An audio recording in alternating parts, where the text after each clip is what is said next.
శ్రోతలకు నా హృదయపూర్వక నమస్కారములు. మన శ్రోతలలో ఒక సోదరుడు ప్రశ్నను పంపటం జరిగింది. ఆ ప్రశ్న, ఆధ్యాత్మికముగా ఎదగాలి అనుకునే వ్యక్తి ముందుగా ఏమి చేయాలి? ఆధ్యాత్మిక అభివృద్ధికి రోజువారీ సాధన ఎంత ముఖ్యము? జపము, ధ్యానము ఆధ్యాత్మిక జీవితములో ఎలా సహాయపడతాయి? జీవన శైలి ఆధ్యాత్మిక ఎదుగుదలపై ఎలాంటి ప్రభావం చూపుతుంది? ఆధ్యాత్మిక గ్రంథాల అధ్యయనము ఎందుకు అవసరము? సేవ అనగా సేవాభావము ఆధ్యాత్మిక అభివృద్ధికి ఎలా దోహదపడుతుంది? ఆధ్యాత్మికముగా ఎదుగుతున్నామా లేదా అని ఎలా తెలుసుకోవాలి? గురువు లేకుండా కూడా ఆధ్యాత్మికముగా ఎదగగలమా? ఓర్పు మరియు నియమిత సాధన ఎందుకు అవసరము? రోజువారీ జీవితంలో ఆధ్యాత్మికతను ఎలా అమలు చేయాలి? దయచేసి వీటన్నింటినీ కలుపుతూ ఒక శీర్షిక చెప్పగలరు. మొత్తంగా వీరడిగింది ఆధ్యాత్మిక ఎదుగుదలకు సంబంధించినటువంటి విషయం. అందులో ఈ ప్రశ్నలన్నీ కూడా ఏంటంటే, కొంత ఆధ్యాత్మికత మీద అంటే అవగాహన నుండి దైవీ మార్గాలలో సాగుతున్న వాళ్ళకి ఈ ప్రశ్నలు వస్తాయి. అంటే ఇప్పుడు జపధ్యానములు ఆధ్యాత్మిక జీవితంలో ఎంత సహాయపడతాయి అంటే, జపాలు ధ్యానాలు అనే అసలు ఉన్నాయని తెలుసు. అలా సాగుతున్న వాళ్ళకే ఈ ప్రశ్నలు వస్తాయి. ఇప్పుడు ఆధ్యాత్మికముగా ఎదగాలి అనుకునే వ్యక్తి ముందుగా ఏమి చేయాలి అంటే, అసలు ఆధ్యాత్మిక ఎదుగుదల అంటే ఏమిటి? దీనికి ఇంకా ముందుకెళ్తే అసలు ఆధ్యాత్మికం అంటే ఏంటి? ఆధ్యాత్మికం అనేది ఏమైనా ప్రత్యేకంగా ఉందా అంటే అసలు లేదు. మనిషికి ఉన్నది ఒకటే శరీరం, ఒకటే జీవితం, ఒకటే మనసు, ఒకటే ప్రాణశక్తి. ఆ మనిషి ఒకే మనిషి. కానీ ఆ మనిషి ఇప్పుడు చెప్పుకున్నట్టు ఒక శరీరం ఉందా మనిషికి, ఒక మనసు ఉందా మనిషికి, ఒక ప్రాణశక్తి ఉందా మనిషికి. మనిషి ఒకడే. ఆ మనిషికి ప్రాణశక్తి ఉంది, మనసు ఉంది. కానీ మనిషికి నేను శరీరము అన్న భావన అత్యధికముగా ఉండి సాగిపోతున్నాడు. ఈ శరీరం కోసమే మొత్తం జీవిస్తున్నాడు. మొత్తంగా జీవితం మొత్తాన్ని శరీరం కోసమే జీవించి బ్రతికి చనిపోతున్నాడు.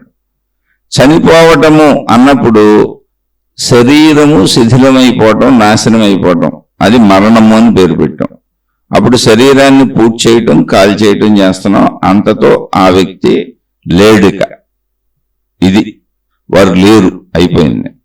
అలాగే ఒక మనిషి పుట్టటము, ఉన్నాడు అంటే వాళ్ళు ఉన్నారు అనే భావన, ఉన్నారు, ఉన్నాడు, ఉన్నది అనే భావన ఎక్కడ ఉంది అంటే పుట్టటము. ఏంటి పుట్టింది? శరీరం పుట్టింది. అంటే మనిషిని మనం శరీర పుట్టుకతో ఉన్నారని భావిస్తూ శరీర మరణంతో లేరు, వెళ్ళిపోయారు అనే భావనతో జీవిస్తున్నాం. అందరం ప్రపంచవ్యాప్తంగా మనుషులు ఎక్కడ జీవించిన విధానం ఇంతే. పుట్టుకతో వచ్చారు, మరణంతో వెళ్ళిపోయారు. అయితే వచ్చిందేంటి? శరీరం. మరణించిందేంటి? శరీరమే. మరి మరణించిన శరీరం మాయమై వెళ్ళిపోలేదు. మనమే ఇక్కడ పూర్తి చేసాం, కాల్ చేసాం. కానీ వచ్చినప్పుడు మన ప్రమేయం ఉన్నదో లేదో తెలియదు. తల్లిదండ్రులు కలిస్తే బిడ్డలు పుడుతున్నారు. ఇది సత్యం ప్రపంచంలో. ఆ కలయికల్లో ఏం జరుగుతున్నది అన్నది సైన్స్ వివరించింది. తల్లిదండ్రుల యొక్క వీర్య కణముల కలయిక చేత మాతృగర్భంలోకి ప్రవేశించటం చేత ఆ రెండు వీర్య కణములు కలిసి అక్కడ బిడ్డ ఎదగటానికి అవసరమైనటువంటి వాతావరణ పరిస్థితులు మాతృగర్భంలో ఏర్పాటు చేయబడినవి. అంటే పుట్టుక అనేది స్త్రీ పురుషుల కలయిక మీద ఆధారపడి జరుగుతుంది. మరణము అనేది వృద్ధాప్యం తర్వాత శరీరానికి సహజంగా వస్తుంది.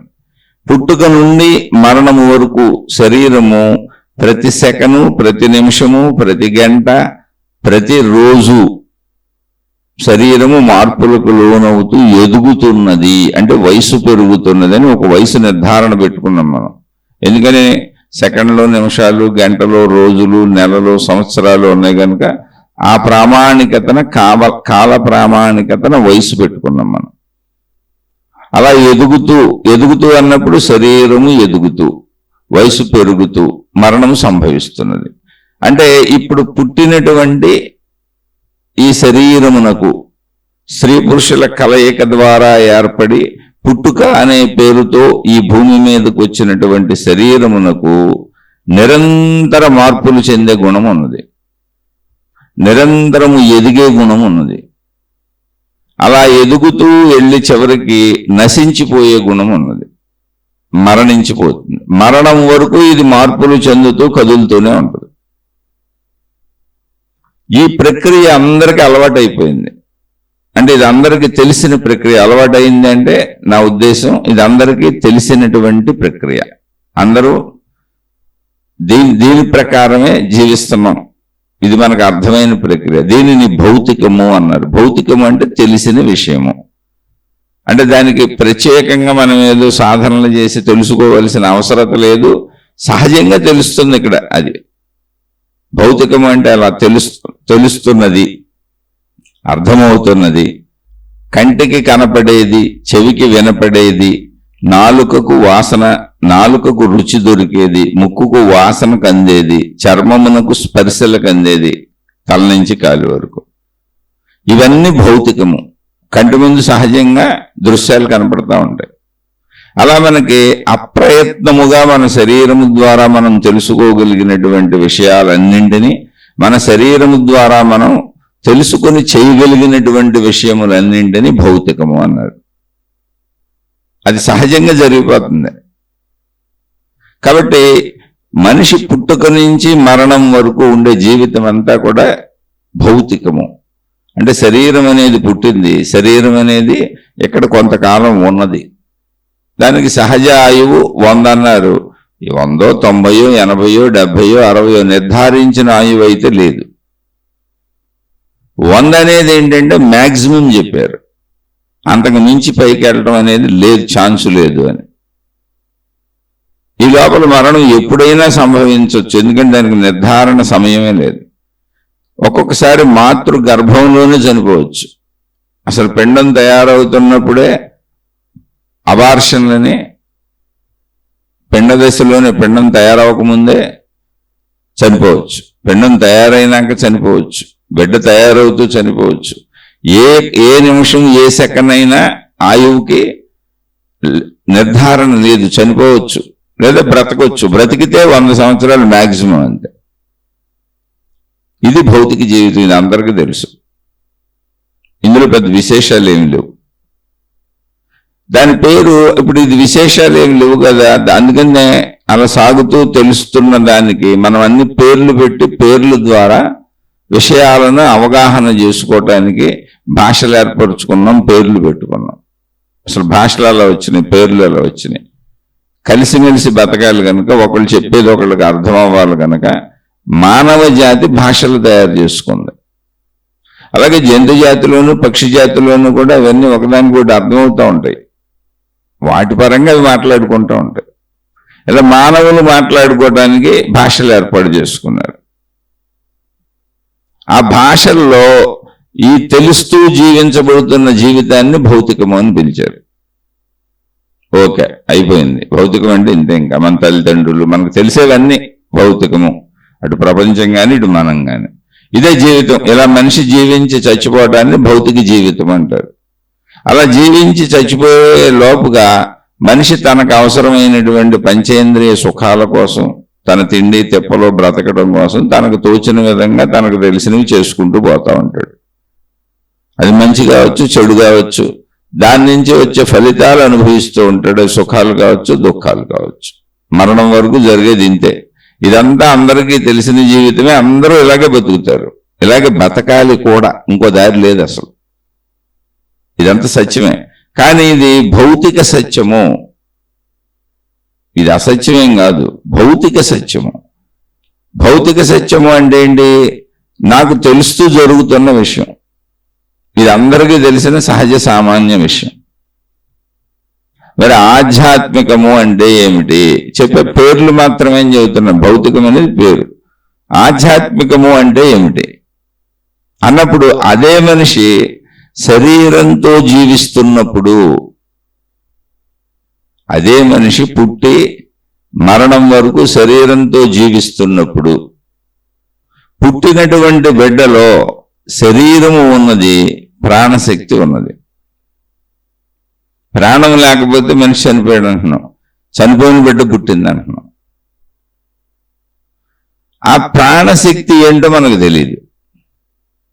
ఎలా ఉందో తెలియదు, ఎక్కడుందో తెలియదు, ఎంత ఉందో తెలియదు, అసలు దాని గురించి ఏమి తెలియదు అన్న ఒక విషయం తప్ప తెలియదు. కానీ ప్రాణం ఉందని తెలుసు. ఎలా తెలియదు? భౌతికముగా తెలియదు. ప్రాణం ఉందని తెలుసుగా చెబుతున్నాంగా ప్రాణం ఉందని. భౌతికముగా తెలియదంటే కంటికి తెలియదు, చెవికి తెలియదు, ముక్కుకు తెలియదు, నాలుకకు తెలియదు, స్పర్శకు తెలియదు. మరి తెలియదు కదయా, తెలియదని ఎలా చెబుతున్నావు ప్రాణం ఉందని అంటే?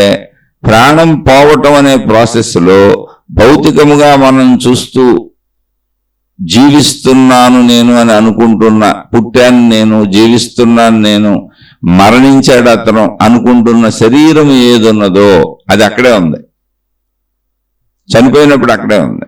ఆ శరీరములో ఎటువంటి మార్పులు లేవు, అంటే ఏమి పోలేదు. శరీరం యథాతథంగా అక్కడే ఉంది, కానీ కదలలేకపోతుంది. సరే కదలలేకపోతుంది కదా, ఈ పూట పోనీ రేపు లెగుస్తాడేమో, ఎల్లుండి లెగుస్తాడేమో అని ఎదురు చూస్తే శరీరం శిథిలమవుతూ నిదానంగా కుళ్ళిపోతూ వాసన వస్తుంది, మార్పులకు లోనైపోతుంది. మన ఇంట్లో పదార్థాలు ఎలా పాడైపోయి కుళ్ళిపోయి వాసన వస్తాయో అలాగే అవుతుంది శరీరం కూడా. అదేంటి? పుట్టిన కాడి నుంచి ఇప్పటి వరకు బ్రతికినటువంటి శరీరము, తిరుగుతూ మనతో మాట్లాడుతూ అన్ని అనుభవిస్తూ తిరిగినటువంటి శరీరము ఇప్పుడు ఎందుకు ఇలా పడిపోయింది? పడిపోయినాక ఎందుకు ఇలా పాడైపోతుంది? పాడైపోయేలా ఎందుకు వాసన వస్తుంది? అబ్బాయి ఇక్కడ ఏదో జరిగింది, శరీరాన్ని పూర్తి చేయండి, కాల్ చేయండి అని అలా మొదలు పెట్టారు. పూర్తి చేయటం, కాల్ చేయటం. దానికి మరణము అని పేరు పెట్టారు. ఇంకెదురు చూడక్కర్లేదు మనం అని, లేవటం అనేది లేదు అని. అయితే మరి ఇప్పుడు వరకు జరిగింది ఏంటి? ఇప్పుడు వరకు ఉన్నది ఏంటంటే అప్పుడు మరణంతో వాళ్ళు భావించారు ఒక శక్తి ఏదో ఇప్పుడు వరకు శరీరంలో ఉండి నడిపింది. ఇప్పుడు వరకు ఒక శక్తి శరీరంలో ఉండి నడిపింది. ఆ శక్తి ఇప్పుడు శరీరం నుంచి వెళ్ళిపోయింది, శక్తి లేదు ఇప్పుడు. ఆ శక్తికి ప్రాణశక్తి అని పేరు పెట్టారు. ఆ శక్తికే ప్రాణశక్తి అని పేరు పెట్టారు. ప్రాణము పోయింది అని. అయితే అలా పేరు పెట్టడానికి ఇంకోటి కూడా ఉంది కారణం. ఏంటంటే అలా శరీరము ఆగిపోయినప్పుడు, అంటే శరీరము ఉన్నంత కాలము, బిడ్డ పుట్టిన దగ్గర నుంచి మరణించే వరకు శరీరము ఉన్నంత కాలము గాలి పీల్చుకోవటం వదలటం అనేది జరుగుతుంది. అది ఆగిపోయింది ఇప్పుడు. ఆ ప్రక్రియ లేదు. మిగిలిన శరీర భాగాలన్నీ అక్కడే ఉన్నాయి. గాలి పీల్చుకోవటం కూడా లేదు. ఈ గాలే మన ప్రాణవాయువు. ఇప్పుడు బలవంతంగా మనం గాలిని ఆపేసుకుంటే పీల్చడం ఇప్పుడు కూడా చచ్చిపోతాం. ఆ ప్రాణవాయువు అనేది లోపలికి వెళ్ళటం, అంటే పీల్చుకోవటం, మళ్ళీ వదిలేయటం అనేది కూడా ఆగిపోయింది చర్య. ఇప్పుడు అలానే ఈ ప్రాణవాయువు ఆగిపోవటము, ఈ చర్యలన్నీ ఆగిపోవటము, దాన్ని ప్రాణవాయువు అని పిలుచుకోవటము, దీంతో ప్రాణశక్తి పోయింది అన్నారు. అంటే ప్రాణము పోయింది అన్నారు. అంటే లోపల ఏదో దీన్ని బ్రతికి ఉంచింది ఉన్నది. ఇప్పుడు ప్రాణవాయువును కూడా మనం కాసేపు పీల్చకుండా ఉండొచ్చు. సాధనలు చేస్తారు కొన్ని మార్గాల్లో, సమాధి స్థితుల్లోకి వెళ్తారు. ప్రాణవాయువు పీల్చకుండా కూడా మనిషి బతుకుతాడు. మనం కాసేపు బతకొచ్చు. సాధనలు చేసి సమాధి స్థితుల్లోకి వెళ్ళి దాన్ని సాధన చేసిన వాళ్ళు ఎక్కువసేపు ఉండగలుగుతారు. కానీ ముందు అతి ముఖ్యమైనది మనం బ్రతకడానికి ప్రాణవాయువు. అది కొన్ని నిమిషాలు బ్రతకొచ్చు అది లేకుండా, అది కూడా సాధన చేస్తే.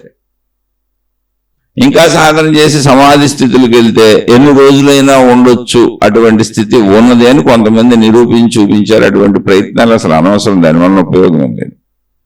కానీ మనం బ్రతకడానికి ముందు అత్యవసరమైంది ప్రాణవాయువు, తర్వాత ఆహారము, నీరు, ఇవన్నీ తర్వాత శరీరపరంగా. ఆ ప్రాణవాయువు కదలిక కూడా ఆగిపోయింది.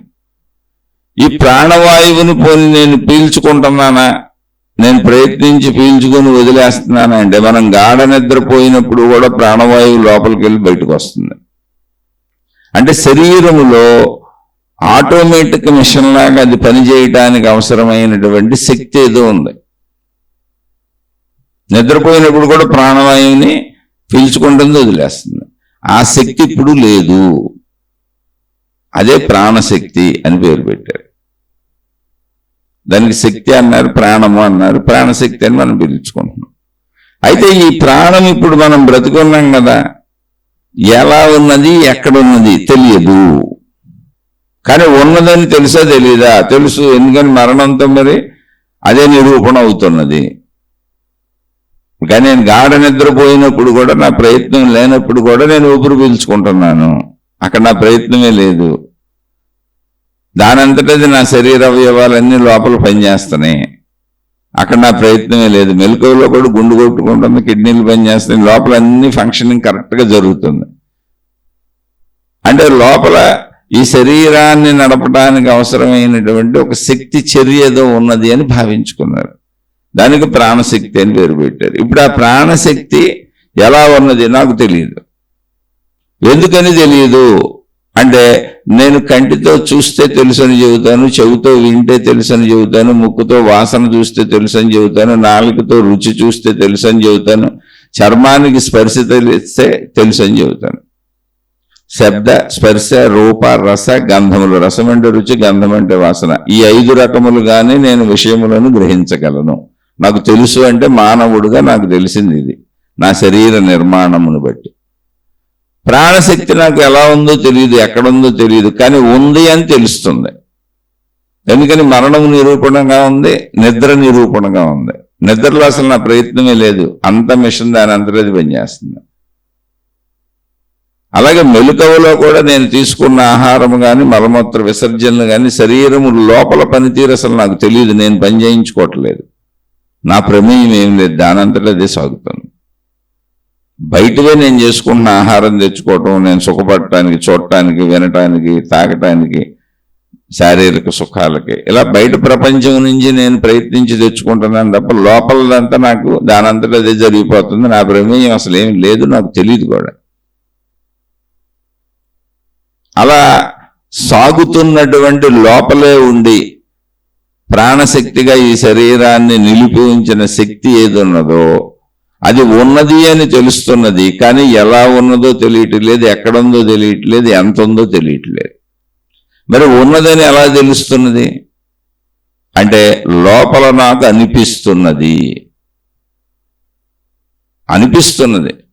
మరణంలో జరిగిందాన్ని పరిశీలించుకుంటే, నిద్రలో జరుగుతుందాన్ని పరిశీలించుకుంటే, అసలు అదంతా వదిలేసి మెలకువలో కూడా లోపల శరీర అవయవాల పనితీరంతా దానంతటది జరిగిపోతున్నది గమనించుకుంటే, శరీర ఎదుగుదల, పెరుగుదల, తరుగుదల ఇదంతా నా చేతిలో లేదు, దానంతటది ఎదిగిపోతుంది, పెరిగిపోతుంది, తరిగిపోతుంది, మరణం వైపుకి వెళ్ళిపోతుంది అనేది పరిశీలించుకుంటే దానంతటా జరుగుతుందని నాకు తెలుస్తుంది. అది ఆ శక్తి ప్రక్రియతో శరీరం సహజంగా జరుగుతున్నది అన్నది ఇక్కడ శక్తి భావాన్ని బలపరుస్తుంది. మరి శక్తి ఎలా తెలిసింది? అనిపిస్తున్నది. అలా లోపల అనిపించటాన్ని, అంటే ఊహాత్మకంగా అనిపిస్తున్నది, భావాత్మకంగా అనిపిస్తున్నది, తెలుస్తున్నది. కానీ ఇలా ఉంది అలా ఉందని తెలియట్లేదు, ఇంత ఉంది అంత ఉందని తెలియట్లేదు, దానికి అసలు రంగు, రుచి, వాసన ఇలా ఏం తెలియట్లేదు, ఉన్నది అని తెలుస్తుంది. ఇంకా కొంచెం దీన్ని లోతుగా వెళ్తే, ఇక్కడ ఇది ప్రాణశక్తి నిలబెట్టాం. ఇప్పుడు శరీర ఎదుగుదలలో బిడ్డ పుట్టినప్పుడు ఏముంది? శరీరం ఉంది, ప్రాణం ఉంది, ప్రాణశక్తి ఉంది, అందుకని బిడ్డ బతుకుంది. ఆ బతుకున్న బిడ్డ పెరుగుతూ ఎదుగుతూ శబ్ద, స్పర్శ, రూప, రసగంధముల ద్వారా, అంటే పంచేంద్రియముల ద్వారా బయట నుంచి విషయములను గ్రహిస్తున్నది. మొత్తం జీవించటం అంటే గ్రహించటమే. శరీరము గ్రహణ యంత్రము. అలా జీవిస్తున్నటువంటి బిడ్డకి ఆ గ్రహించిన విషయాలన్నీ కూడా ప్రాణశక్తిలో నిలువ ఉంటున్నాయి, గుర్తుంటున్నాయి, జ్ఞాపకం ఉంటున్నాయి, అక్కడ ముద్రింపబడుతున్నాయి. దానిని మనసు అని పిలిచాం.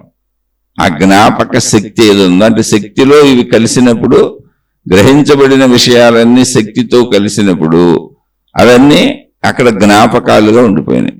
అందుకే మనం మొత్తం జీవితం జీవించటానికి అనువుగా వీలు కుదురుతుంది. ఎందుకని? నిద్రపోయి లేచేటప్పటికల్లా అన్ని మర్చిపోయాం అనుకోండి, లేదా అసలు జ్ఞాపక శక్తి అనేది మనిషిలో లేదనుకోండి, ఎప్పటికప్పుడు నేను ఎవరో తెలియదు, మీరెవరో తెలియదు, అసలు ఏం చేయాలో తెలియదు, ఎందుకు చేయాలో తెలియదు, ఏం చేస్తామో తెలియదు, మనిషి బ్రతుకు అస్తవ్యస్తం అయిపోదు. అందుకని జ్ఞాపక శక్తి అనేది మనిషి జీవించి ఉన్నంతకాలం బ్రతకడానికి అద్భుతమైన సహాయం చేసి జీవితానికి ఉపకరిస్తున్నదే జ్ఞాపక శక్తి. ఆ జ్ఞాపక శక్తి ఏంటంటే ఈ విషయాలను ప్రాణశక్తి తనలో నిలుపు చేసుకున్న ప్రదేశము జ్ఞాపక శక్తి అయింది. అదే మనసు అయింది, అదే ఆలోచనలు అన్నాం, అవే భావాలు అన్నాం, అవే జ్ఞాపకాలు అన్నాం. ఇప్పుడు ఈ మనసు మనకు ఆలోచనలు తిరిగి మళ్ళీ ఉద్భవిస్తూ ఉంటాయి. అంటే మనం ప్రపంచం నుంచి ఏమి గ్రహించామో, మన లోపలికి ఏమి వేసుకున్నామో, శబ్ద స్పర్శ రూప రస గంధముల ద్వారా ఏ విషయాలను లోపలికి వేసుకున్నామో తిరిగి అవే విషయాలు మాత్రమే మన జ్ఞాపకాలుగా వస్తాయి, ఆలోచనలుగా వస్తాయి, భావాలుగా వస్తాయి. మనకు తెలియని ఏ విషయమో మనకు ఆలోచనగా రాదు, జ్ఞాపకంగా లోపల ఉండదు, భావంగా ఉత్పన్నం అవ్వదు.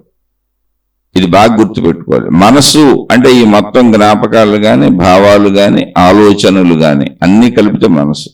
మనసు అంటే మొత్తం మనం గ్రహించిన విషయాల యొక్క సంపూర్ణమైన స్థితి. ఆ స్థితి పేరు మనసు. మొత్తం విషయాలన్నీ అక్కడ ఉన్నాయి. అందులోంచి ఒక్కొక్క విషయము ఆలోచనగా కదులుతూ వస్తుంది. ఎందుకు అలా వస్తుందంటే మనం గ్రహించేటప్పుడు కూడా అలాగే గ్రహించాం, ఒక్కొక్క విషయంగా గ్రహించాం. అన్నింటినీ ఒక్కసారి ముద్దగా లోపల వేసుకోలేదు. మనం ఒక్కొక్క దాన్ని అనుభవిస్తూ గ్రహిస్తూ లోపల వేసుకుంటున్నాం. అందుకని ఒక్కొక్కటిగానే అది ఆలోచనగా మనకి లోపల కదులుతూ మళ్ళా శరీరాన్ని కదుపుతుంది. అంటే ఇప్పుడు మనకు వచ్చే ఆలోచనలు కానీ, మనకు వచ్చే భావాలు కానీ, మనకున్న జ్ఞాపకాలు కానీ, మన మనసు కానీ మొత్తం మనం కావాలని ప్రపంచం నుంచి లోపల వేసుకున్నటువంటి మన ఎంపికతో, మన నిర్ణయంతో లోపల వేసుకున్నటువంటి విషయాల సమూహము. ఓకే, అది బాగానే ఉంది. ఇప్పుడు ఆలోచన వస్తుంది. వచ్చిన ఒక ఆలోచనలో ఏముంది? ఏదో ఒక అర్థం ఉంది. ఇప్పుడు ఒక చెట్టును చూశాను, చెట్టు గుర్తొచ్చింది, ఒక ఆలోచనగా వచ్చింది. ఆ చెట్టుకున్న మామిడి పండు కోసుకు తింటే బాగుంటుంది, లేదా మామిడికాయ కోసి తెచ్చుకుంటే ఇప్పుడు పప్పులో వేసుకోవచ్చు, మామిడికాయ పప్పు వండుకోవచ్చు అని ఒక థాట్ వచ్చింది. మన ఇంట్లోనే ఉంది ఆ మామిడి చెట్టు, ఓ థాట్ వచ్చింది అంతే. ఇప్పుడు ఆ థాట్ ఎక్కడదంటే పాతదే, చెట్టు పాతదే, మామిడికాయ పాతదే, మామిడికాయ పప్పు పాతదే. కాబట్టి ఇప్పుడు మళ్ళీ మనం భోజనం చేయాలి, రోజు వండుకోవాలి, కాబట్టి అది వండుకుందామా అనే ఆలోచన వచ్చింది. ఇప్పుడు ఈ ఆలోచన ఎలా ఉంది? మామిడి చెట్టు కనపడుతుంది, మామిడి కాయ కనపడుతుంది, మామిడికాయ పప్పు కనపడుతుంది, దాని ప్రాసెస్ అంతా తెలుస్తుంది. ఒకదాని తర్వాత ఒకటి, ఒకదాని తర్వాత ఒకటి ఆలోచనలుగా ప్రాసెస్ మొత్తం వస్తుంది. లోపల దర్శనం అవుతుంది, లోపల దర్శనం కూడా అవుతుంది. అంటే కంటితో చూసినవి దృశ్యాలుగా దర్శనం అవుతున్నాయి, చెవితో విన్నవి శబ్దాలుగా దర్శనం అవుతున్నాయి. అలా మనం ఎలా గ్రహించామో అలా అన్ని లోపల దర్శనం అవుతున్నాయి, వినపడుతున్నాయి, కనపడుతున్నాయి. లోపల జరుగుతుంది ఆ ప్రాసెస్ అంతా. అదే ఆలోచనలు, అవే భావాలు, అవే భావోద్వేగాలు, అవే జ్ఞాపకాలు. అయితే మరి లోపల ఉన్న చెట్టు, నిజంగా చెట్టు అక్కడ ఉందా? లోపల నిజంగా మామిడికాయ ఉందా? లోపల నిజంగా మామిడికాయ పప్పు ఉందా? లోపల నిజంగా మనకు తెలిసిన మనుషులందరూ ఉన్నారు, నా భార్య, భర్త, పిల్లలు. అంటే జ్ఞాపకములుగా ఉన్నారు, భావములుగా ఉన్నారు, ఆలోచనలుగా ఉన్నారు. ఎందుకని లోపల వేసుకున్నాం కాబట్టి. అది దాని రూపమేమి? ఇది మనసు అన్నంగా, లేకపోతే ఆలోచనలు అన్నంగా, జ్ఞాపకాలు అన్నంగా, భావాలు అన్నంగా, అవి ఎలా ఉన్నవి అంటే తెలియదు. ప్రాణశక్తిలో అవి ముద్రింపబడినాయి, అందుకని జ్ఞాపకాలుగా మళ్ళీ నాకు గుర్తొస్తున్నాయి కనుక గుర్తొస్తున్నాయి అని చెబుతున్నా, అంతేకాని ప్రాసెస్ నాకు తెలియదు. అవన్నీ ప్రాణశక్తి స్వరూపంగా మారిపోయి జ్ఞాపకాలుగా ఉన్నాయి. అందుకని జ్ఞాపకాలు తెలుస్తున్నాయి. అంటే ఆ ఆలోచనలో, ఆ జ్ఞాపకంలో, ఆ భావంలో ఉన్న విషయం అర్థమవుతుంది. విషయం కనపడుతుంది. చెట్టు అయితే చెట్టు కనపడుతుంది, కాయ అయితే కాయ కనపడుతుంది, మనిషి అయితే మనిషి కనపడుతున్నాడు. అందుకే గుర్తుపడతాం వీళ్ళు నా వాళ్ళే అని.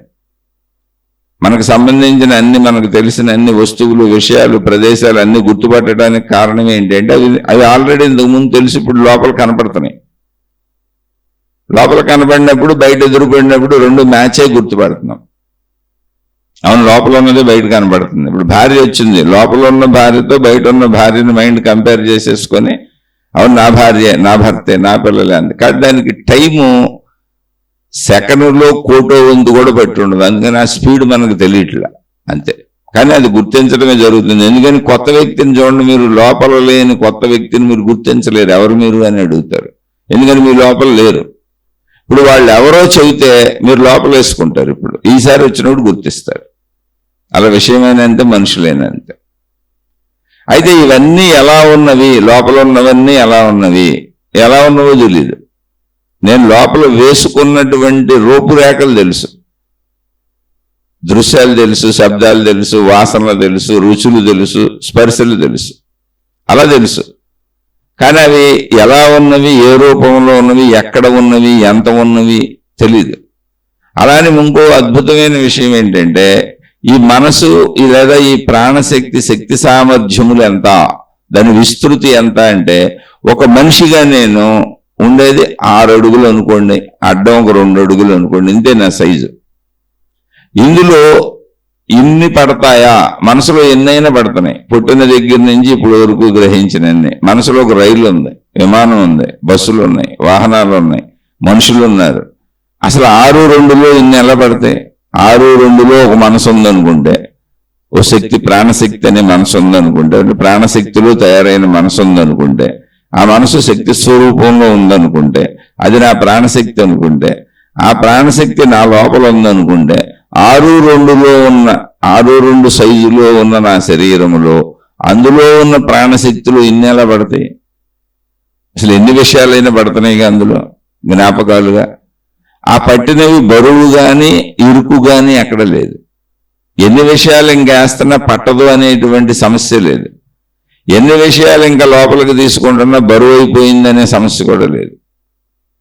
అసలు దానికి బరువు లేదు, అంటే మొయిలాపోతున్నాననే స్థితి లేదు, ఇరుకైపోయిందనే స్థితి లేదు. అంటే అది మనం ఎన్నేస్తున్నా అది విస్తృతంగా ఉంది, అసలు దానికి ధూళికణంగా కూడా లేదు. అంటే ప్రాణశక్తి యొక్క ఆ శక్తి యొక్క విస్తృతిని పరిశీలిస్తే శరీర సంబంధంగా లేదు. అసలు అది శరీరంలో పరిమితంగా అసలు లేదు, అది అనంతంగా ఉంది. అంటే మామూలుగా మనం ఆలోచిస్తేనే ఒక రైలు పెట్టింది, ఒక బస్సు పెట్టింది, ఒక విమానం పెట్టిందిగా. అన్ని పెడతాయి. ఒక రైలు అండి 100 రైళ్ళైనా పడతాయి, 100 విమానాలైనా పడతాయి, ఎన్నైనా పడతాయి. అనంతంగా పడుతూనే ఉన్నాయి, కానీ బరువు లేదు. అనంతంగా దాని లోపల పడుతూనే ఉన్నాయి, ఇరుకు లేదు. అంటే దాని వైశాల్యత ఎంత అంటే అనంతము. అది మోయగలిగింది ఎంత అంటే అనంతము, ఎంతైనా మోసేయగలదు. అందుకని ఈ ఎరుకలో ఇప్పుడు ఈ ప్రాణశక్తిని పరిశీలించినప్పుడు నాది మీది అని కాకుండా, ఇప్పుడు సృష్టి మొత్తం నేను ఎంత చూశానో అంత సృష్టిని అది మోసేస్తుంది. చెట్లు పొట్లు మొత్తం అన్ని లోపల ఉన్నాయి. ఆ బరువుని మోస్తుంది, ఆ సైజుని మోస్తుంది అన్నప్పుడు ఇంకా మొత్తం ఎంతైనా మోయగలిగినట్టు కనపడుతూనే ఉంది.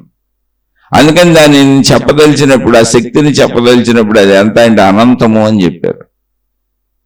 అది ఎన్నిటిని మోయగలదో అయ్యో ఎన్నైనా మోయగలదు.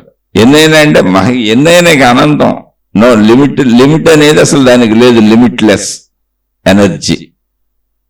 శక్తి అనేది లిమిట్లెస్, దాన్ని మీరు ఇన్ని అని పరిమితి విధించలేరు. దానికి బరువు రూపంలో కానీ, బరువుగా మోయటంలో కానీ, లేదా వైశాల్యంలో కానీ అన్నప్పుడు ఇప్పుడు అది వేసుకుంటూ పెరుగుతుందా అంటే మనం ఒక్కొక్క విషయం వేస్తాం. ఇప్పుడు బెలూన్ ఉంది, బెలూన్లో గాలి ఊదుతుంటే, మామూలు చిన్నగా ఉన్న బెలూన్ గాలి ఊదుతుంటే ఎంత ఊదుతుంటే అంత పెరుగుతూ ఉంటుంది ఒక సైజు వరకు. అలా మనసులో విషయాలు వేస్తుంటే అది పెరుగుతుందా? మనం ఎన్ని వేస్తుంటే అంత పెరుగుతుందా అంటే పెరుగుతున్నట్టుగా చర్య మనకేం తెలియట్లేదు. ఒక చర్య జరిగినట్టు తెలియట్లేదు అక్కడ.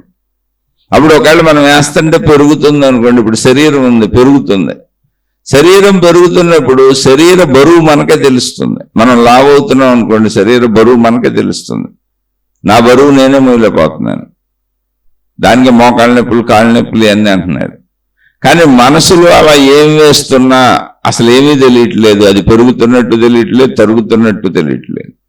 వీటన్నింటినీ బాగా పరిశీలిస్తే అర్థమైంది ఏంటంటే అది ఉన్నది ఉన్నట్టుగా అలా ఉన్నది. ఎలా ఉన్నది? ఇప్పుడు ఎంత ఉన్నది ఆ ప్రాణశక్తి లేదా మనసు ఎంత ఉన్నది అంటే, మనసు ప్రాణశక్తి వేరువేరు కాదుగా, అందులోనే విషయాలు పడింది. అంటే ఉన్నదంతా అదే, మొత్తం ఉన్నదంతా అదే. నువ్వు ఎన్నేసినా అందుకని దానిలో మొత్తం అన్ని దానిలోనే ఉన్నాయి, అంతా అది వ్యాపించే ఉంది, ఉన్నదంతా అదే. అందుకని దానికి బరువు తెలియట్లేదు, ఇరుకు తెలియట్లేదు. ఆల్రెడీ నువ్వు గ్రహిస్తూ ఉన్నదంతా అదే. నువ్వు ఏ సృష్టిని గ్రహిస్తున్నావో ఆ సృష్టి ఎక్కడ ఉంది అంటే అసలు అదంతా శక్తిలోనే ఉంది. ఉన్నదంతా శక్తి, ఏకశక్తి. దాన్ని అలా పరిశీలించుకుంటూ వెళ్తే తెలిసింది అది అనంతము, అఖండము, దానికి అసలు పరిమితులు లేవు, ఉన్నదంతా అదే. సరే ఓకే, ఉన్నదంతా అదే. మరి ఇప్పుడు ఏంటి? ఉన్నదంతా అదే అని తెలుస్తుందిగా, పరిశీలించుకుంటూ వెళ్ళినా తెలిసింది, నా మనసును నేను చూసుకున్నా తెలిసింది, నా ప్రాణశక్తిని నేను చూసుకున్నా తెలిసింది. బయట దాని గొడవ నాకెందుకు, అది వదిలేద్దాం. ఇప్పుడు ఆ మనసు యొక్క విస్తృతి కానీ ప్రాణశక్తి యొక్క విస్తృతి కానీ అనంతమని నాలో నాకే తెలుస్తుంది. లేకపోతే ఇంతకుముందు మహాత్ములు కూడా ఇవన్నీ గ్రంథాలు రచించి ఇచ్చారేంటి? వాళ్ళు తెలుసుకునే రాశారు అంతే తప్ప మహిమలు మాయలు అద్భుతాలు ఏమి, వాళ్ళకి ఏ భావాలు కలిగినాయి. మనుషులకు ఎవరికైనా సరైనటువంటి పరిశీలనలో వెళ్ళినప్పుడు ఇవే భావాలు కలుగుతాయి. ఉన్న సత్యం అది కనుక అందరు మనుషులకి ఒక రకమైన భావాలు కలగాలి, ఎందుకని ఉన్న సత్యం ఒకటే కనుక. ఇప్పుడు ఆ ప్రాణశక్తి ఉన్నదని తెలుస్తున్నది, అది అనంతంగా ఉన్నదని తెలుస్తుంది. అది ఎన్నిటినైనా మోయగలిగిన బరువు పరంగాను అనంతమే, వైశాల్యం పరంగాను అనంతమే, ఎన్నైనా అందులో ఉంటున్నాయి. అయితే పోనీ విషయాలు వేసుకుంటున్నట్టు అది ముక్కలు ముక్కలుగా ఉందా అంటే వేరువేరుగా ఉందా? మనుషులు వేరువేరుగా ఉన్నారు, చెట్లు వేరువేరుగా ఉన్నాయి, జంతువులు వేరువేరుగా ఉన్నాయి, అలా ఉందా అంటే అలా ఉంటే ఇన్నిటినీ తనలో వేసుకునే అవకాశం లేదు. ఎందుకని వేరువేరుగా ఉన్నప్పుడు అది కూడా పరిమితిగా ఉంటుంది, అందులో కొన్ని పడతాయి, మళ్ళీ ఇంకొన్ని వేరాటిలో వేయాల్సి వస్తుంది. అప్పుడు మనకు తెలుస్తుంది, ఎరుకు తెలుస్తుంది, పట్టట్లేదని తెలుస్తుంది. ఎక్కువ వేస్తే ఇది నిండిపోయింది ఇంకోటి ఎత్తుక్కోవాలని తెలుస్తుంది. అలా మనకేం లేదు. కాబట్టి అది ఏకముగా ఉన్న శక్తి, అఖండము, అనంతము. అది ఏకముగా ఉంటేనే అలా కుదురుతుంది, లేకపోతే కుదరదు. అలా పరిశీలించినప్పుడు ఈ సత్యం అర్థమైంది, అది నేనే అని అర్థమైంది, నాలోనే అని అర్థమైంది. అంటే శరీర భావంలో ఉన్నంత వరకు నాలోనే అని మాట్లాడుకోవాలి. శరీర భావం నుంచి వెళ్తున్నాంగా మనం. అర్థమైంది, కానీ అది అనంతము అఖండము అని కూడా అర్థమైంది. అది అనంతం అఖండం, ఏ రూపంలో అయినా సరే ఉన్నదంతా అదే. ఇప్పుడు దానిని నేను ఉన్నదని నాకు తెలుస్తుందిగా, కానీ ఎలా ఉందో తెలియట్లే. ఉన్నదని తెలిసి ఎలా ఉందో తెలియనటువంటి ఒక స్థితి నాకు అనుభవం అవుతున్నప్పుడు దాన్ని ఆధ్యాత్మికము అన్నారు. ఆధ్యాత్మికం అంటే మీరు బయట చేసే పనులు కాదు, సాధనా విధానాలు కాదు, భక్తి మార్గాలు కాదు, దైవ మార్గాలు కాదు, మత మార్గాలు కాదు, ఏమి కాదు. నీలోనే ఉండి ఉన్నదని నీకు తెలుస్తూ నువ్వు దాన్ని శరీరపరమైనటువంటి విధానంలో తెలుసుకోలేకపోవటాన్ని ఆధ్యాత్మికం అన్నారు. ఉన్నదని తెలుసు, కానీ ఎలా ఉందో తెలియదు, ఎక్కడ ఉందో తెలియదు, ఎంత ఉందో తెలియదు. కానీ ఉన్నదని ఖచ్చితంగా తెలుసు, నాలోనే ఉన్నదని నాకు తెలుసు. దానిని ఆధ్యాత్మికము అన్నారు. నాకు ఆలోచనలు వస్తున్నాయి, ఆలోచన రాకపోతే అసలు నన్ను నేను గుర్తుపట్టలేను, నేనెవరో నాకు తెలియదు. కాబట్టి ఆలోచనలు వస్తున్నాయని తెలుసు, ఆలోచనలో భావం తెలుసు, ఆలోచనలో అర్థం తెలుసు, ఆలోచనని బట్టి ఇప్పుడు ఏం చేయాలో తెలుసు. శరీరం అలాగే కదుపుతున్నా. రోజు జీవించడానికి ఆధారం ఆలోచనలే, భావాలే, జ్ఞాపకాలే. వాటితోనే బ్రతుకుతున్నా, వాటితోనే జీవిస్తున్నా. జీవితం అంటే ఇంతే. కానీ ఆలోచనలు ఉన్నాయని తెలుసు, ఆ భావం తెలుసు, తదనుగుణంగా శరీరాన్ని కదుపుతున్నానని తెలుసు. అసలు ఆ ఆలోచనలు లేకపోతే, ఆ భావాలు లేకపోతే, ఆ జ్ఞాపకాలు లేకపోతే, ఆ మనసు అనేది లేకపోతే నా శరీరాన్ని నేనే గుర్తించలేనని తెలుసు, నేనే పని చేయలేనని తెలుసు.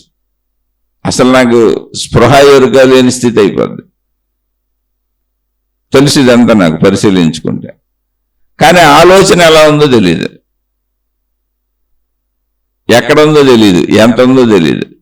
కానీ అది అనంతము. ఆ శక్తిని పరిశీలిస్తే నాకే అర్థమవుతుంది. ఎన్నైనా లోపల పడుతున్నాయి కాబట్టి నన్ను నేను చూసుకుంటే అంతే, జస్ట్.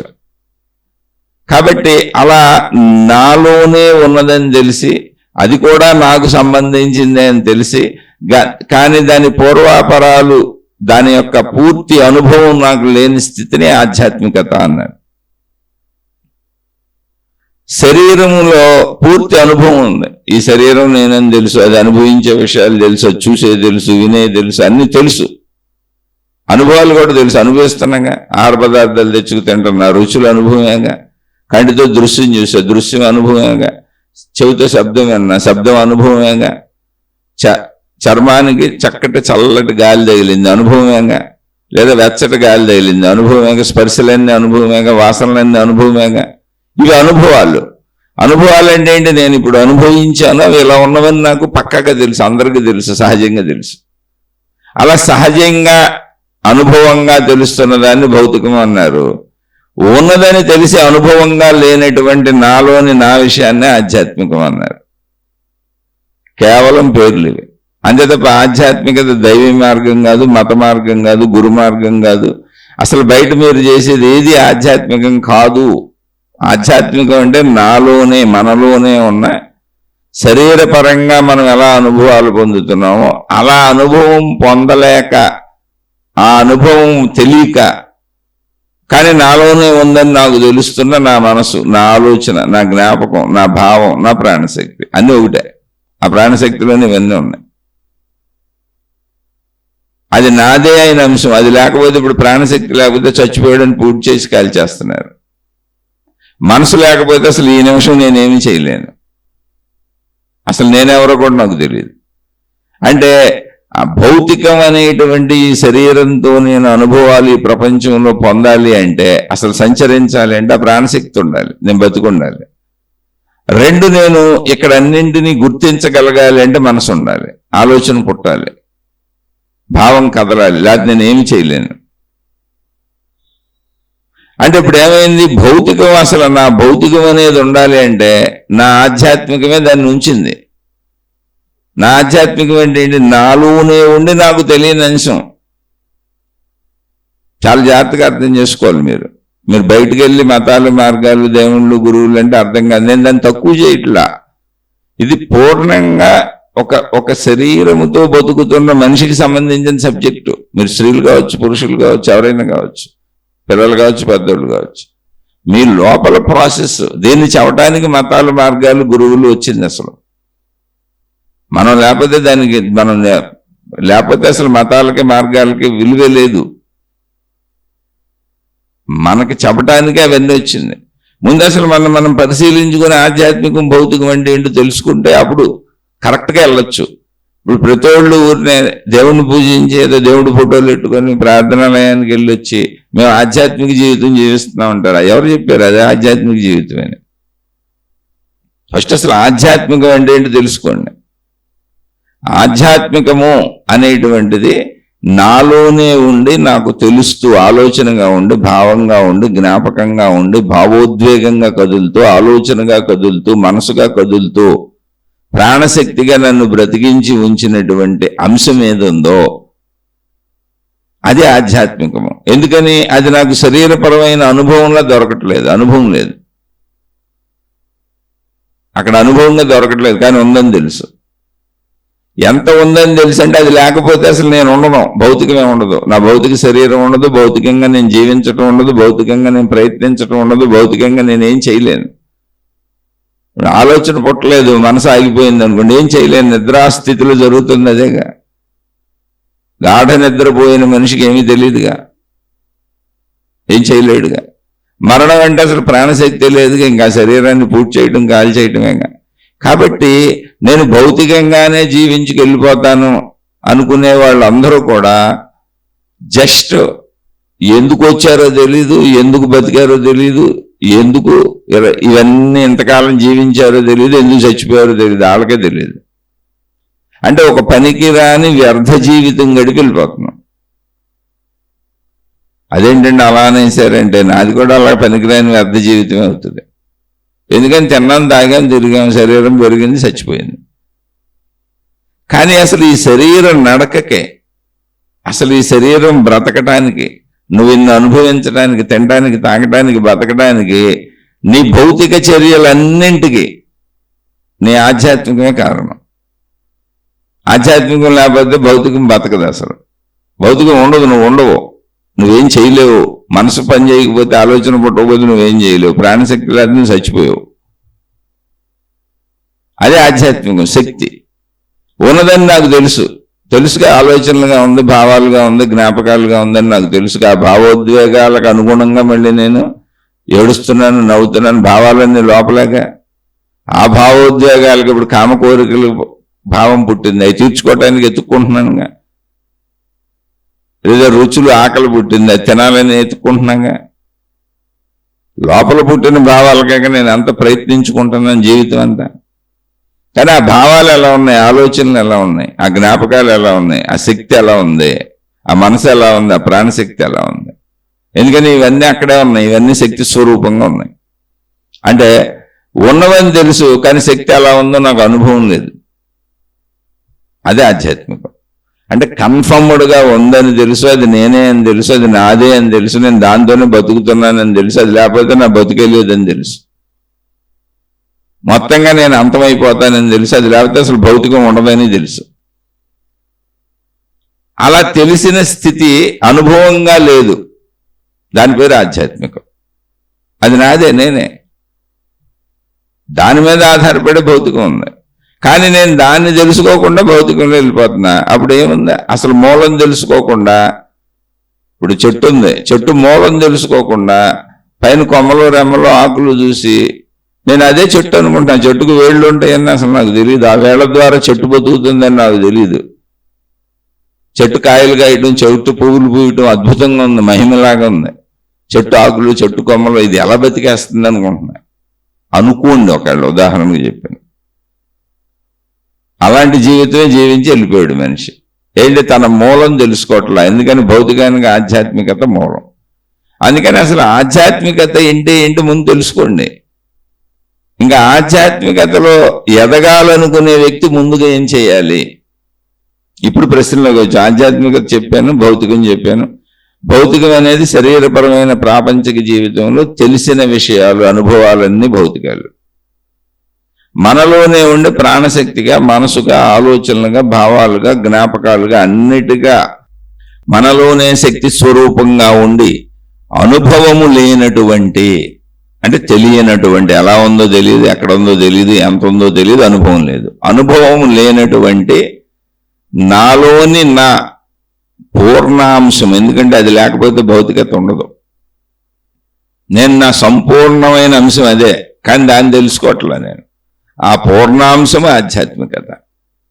ఆ పూర్ణాంశము లేకపోతే అసలు భౌతికమైనటువంటి శరీరం కూడా నిలబడదు. అందుకే సంపూర్ణం అదే, ఆధ్యాత్మికతే సంపూర్ణం. భౌతిక జీవితం అసలు సంపూర్ణత కాదు. ఎందుకని అది లేకపోతే ఇది లేదు, అది ఉంది కనుకనే ఇది ఉంది. ఏది లేకపోతే అసలు భౌతిక శరీరం ఉండదో, భౌతిక జీవితం ఉండదో, దాన్ని తెలుసుకోకుండా భౌతిక శరీరాన్ని, భౌతిక జీవితాన్ని పట్టుకొని సుఖదుఖాలు అనుభవించుకుంటూ, ఎందుకు ఇవన్నీ అనుభవిస్తున్నాను, వీటానికి ఎందుకు పడుతున్నానో కూడా తెలియకుండా, అసలు నేనేంటనే నా మూలాన్ని తెలుసుకోకుండా శరీరపరంగా జీవించి చచ్చిపోతున్నా. అప్పుడు అసలు ఎందుకు వచ్చినట్టు, ఎందుకు వెళ్ళినట్టు అనేదానికి లేదు, అర్థం లేదు. వ్యర్థ జీవితము. ఎప్పుడు ఆధ్యాత్మిక పరంగా అసలు మాకు ఈ గొడవ ఏం లేదని మేమేదో పోతున్నాం భౌతికంగా అన్న వాళ్ళకి అసలు చెప్పక్కర్లేదు. కానీ రియల్గా ఆధ్యాత్మిక జీవితం తెలుసుకోవాలనుకున్న వాళ్ళకి ఇది సత్యం. అందుకని ఆధ్యాత్మిక ఎదుగుదల అంటే ఏంటి, ఆధ్యాత్మికంగా ఎదగాలనుకునే వ్యక్తి ముందుగా ఏం చేయాలని, ముందుగా ఆధ్యాత్మికం అంటే ఏంటో తెలుసుకోవాలి. నేనే ఆధ్యాత్మికం అని తెలుసుకోవాలి. అది భిన్నమైంది కాదు. నా స్వస్వరూపము నిజముగా ఆధ్యాత్మికం. భౌతికం కాదు. భౌతికంగా నిలబడాలంటే ఇది ఉండాలి, ఆధ్యాత్మికం ఉండాలి, ప్రాణశక్తి ఉండాలి, మనసు ఉండాలి, ఆలోచనలు ఉండాలి, భావాలు ఉండాలి, జ్ఞాపకాలు ఉండాలి. అవన్నీ కదపాలి, కదలాలి. ఆ ప్రాణశక్తి శరీరాన్ని నిలిపి ఉంచాలి. కాబట్టి భౌతికమునకు మూలము ఆధ్యాత్మికము. అప్పుడు నాకు మూలం ఏమైంది? ఆధ్యాత్మికమైంది. ఇప్పుడు నా మూలం ఆధ్యాత్మికం, నేను ఆధ్యాత్మికం. నేను శరీరం కాదు, నేను ప్రాణశక్తిని. ఎందుకని? ప్రాణశక్తి ఉంటే శరీరం ఉంటుంది, మనసు ఉంటే శరీరం పనిచేయగలుగుతుంది, ఆలోచనలు ఉంటే శరీరం కదలగలుగుతుంది, భావోద్వేగాలు కలుగుతుంటే శరీరం చెల్లించగలుగుతుంది, జ్ఞాపకాలు ఉంటే శరీరం గుర్తుపట్టగలుగుతుంది, జీవించగలుగుతుంది. ఇదంతా శక్తి స్వరూపంగా ప్రాణశక్తిలో జరుగుతుంది, మనసులో జరుగుతుంది. మనసు వేరు, ప్రాణశక్తి వేరు. ఇవన్నీ కాదు, ఆ ప్రాణశక్తిలోని ఇవన్నీ. కాబట్టి ఆధ్యాత్మికంగా ఎదగటం కాదు, అసలు నేనే ఆధ్యాత్మికం అని తెలుసుకోవాలి. ఆధ్యాత్మికం నేనేంటి? శక్తిని నేనే, ప్రాణశక్తిని నేనే. ప్రాణశక్తి ఉంటేనే ఈ శరీరం నిలబడుతుంది. కానీ మనం ఏమనుకుంటున్నాం? శరీరము నేనే అనుకుంటున్నాం. అసలు ప్రాణశక్తిని తెలుసుకునే ప్రయత్నమే చేయట్లేదు. అందుకని ఆధ్యాత్మికంగా ఎదగాలనుకునే వ్యక్తి ముందుగా ఏం చేయాలంటే ప్రాణశక్తిని నేనే, శక్తిని నేనే అనే విషయాన్ని ముందుగా గుర్తించి రూఢీపరుచుకొని ఆ ఆధ్యాత్మికము నేనే, భౌతికమనే నా శరీరం ఏది ఉన్నదో అదంతా నా ఆధ్యాత్మికమైనటువంటి ప్రాణశక్తి మీద ఆధారపడి ఉన్నది, ఇది లేకపోతే అది లేదు అని ఆధ్యాత్మికము నేనే అని తెలుసుకోవాలి. ఆధ్యాత్మికంలో ఎదగటం కదా, ఆధ్యాత్మికమే నేను. అది ఫస్ట్ ముందుగా చేయాల్సింది. అది ఆధ్యాత్మికత అంటే ఏంటి తెలుసు. ఈ పేరు ఎలా వచ్చింది, ఎందుకు వచ్చిందో కూడా మనం ఒకసారి చెప్పుకుందాం. ఆధ్యాత్మికత అనే పేరు అసలు ఎందుకు వచ్చింది అంటే, మనలో ఉన్న ప్రాణశక్తిని ఇందాక మనం విచారణ చేసుకున్నప్పుడు అనంతము, అఖండము అని చెప్పుకున్నాం. అదే పరిమితిగా లేదు. అఖండము అంటే ఏంటి? పరిమితిగా లేదు, ముక్కలు ముక్కలుగా విడివిడిగా లేదు. అలాగే అనంతము అని చెప్పుకున్నాం. ఎందుకని? ఎన్నైనా పడుతున్నాయి, ఎంత బరువైనా పర్వాలేదు, ఎన్ని విషయాలైనా వైశాల్యతలోనూ ఇబ్బంది లేదు, బరువులోనూ ఇబ్బంది లేదు. అనంతము ఆ ప్రాణశక్తి గురించి చెప్పినప్పుడు, ఆ అనంతము అనేటువంటి అవగాహన కలిగినప్పుడు దానిని అనుభవపూర్వకంగా అనుభవించి, అంటే సాధన ద్వారా ప్రాణశక్తి అనుభవాన్ని పొందిన, అంటే అనంత అనుభవాన్ని, అఖండ అనుభవాన్ని పొందినటువంటి మహాత్ములు దానికి ఆత్మశక్తి అని పేరు పెట్టారు. అంటే మనకు అనుభవం అవనంత వరకు అది ప్రాణశక్తి. ఎందుకంటే నేను శరీరం అన్న భావనలో ఉన్నాగా, కాబట్టి నా ప్రాణశక్తి నాలో ఉందనుకుంటాం. అది అనుభవం అయిన ఏమనుభవం అయింది? అఖండం అనుభవం అయింది, అనంతం అనుభవం అయింది. ఇప్పుడు విచారణలో కూడా మనకి ఇందాక అఖండం అనంతమే తేలింది, కానీ అనుభవం అవ్వలేదు. విచారణలో, ఆలోచనలో, పరిశీలనలో తేలింది అసత్యం, కానీ అనుభవం అవ్వలేదు. దాన్ని సాధనతో అనుభవం చేసుకున్న మహాత్ములు దానికి ఆత్మశక్తి అని పేరు పెట్టారు. అప్పటి వరకు అది ప్రాణశక్తిగా మనం చెప్పుకుంటూ వెళ్ళాలి. ఆ ఆత్మ అని పేరు పెట్టారు దానికి, అది ఆత్మశక్తి కనుక ఆ ఆత్మను తెలుసుకునేటువంటి ప్రయత్నము ఆత్మాధ్యయనము. అంటే నా స్వీయ ఆత్మను నేనే అధ్యయనం చేసుకుంటున్నాను. అధ్యయనం అంటే పరిశీలించటం, చదవటం, దాని గురించి సంపూర్ణంగా తెలుసుకోవటం, దాని అనుభవాన్ని పొందడం అధ్యయనం అంటే. ఆత్మాధ్యయనము ఈ రెండు కలిపితే ఆధ్యాత్మికము అన్నారు. ఆధ్యాత్మికం అంటే ఆత్మగూర్చిన అధ్యయనం. అది ఆ పదం అసలు. ఏ ఆత్మ? నాలోనే ఉన్న నా ప్రాణశక్తిని ఆత్మ అని పేరు పెట్టారు.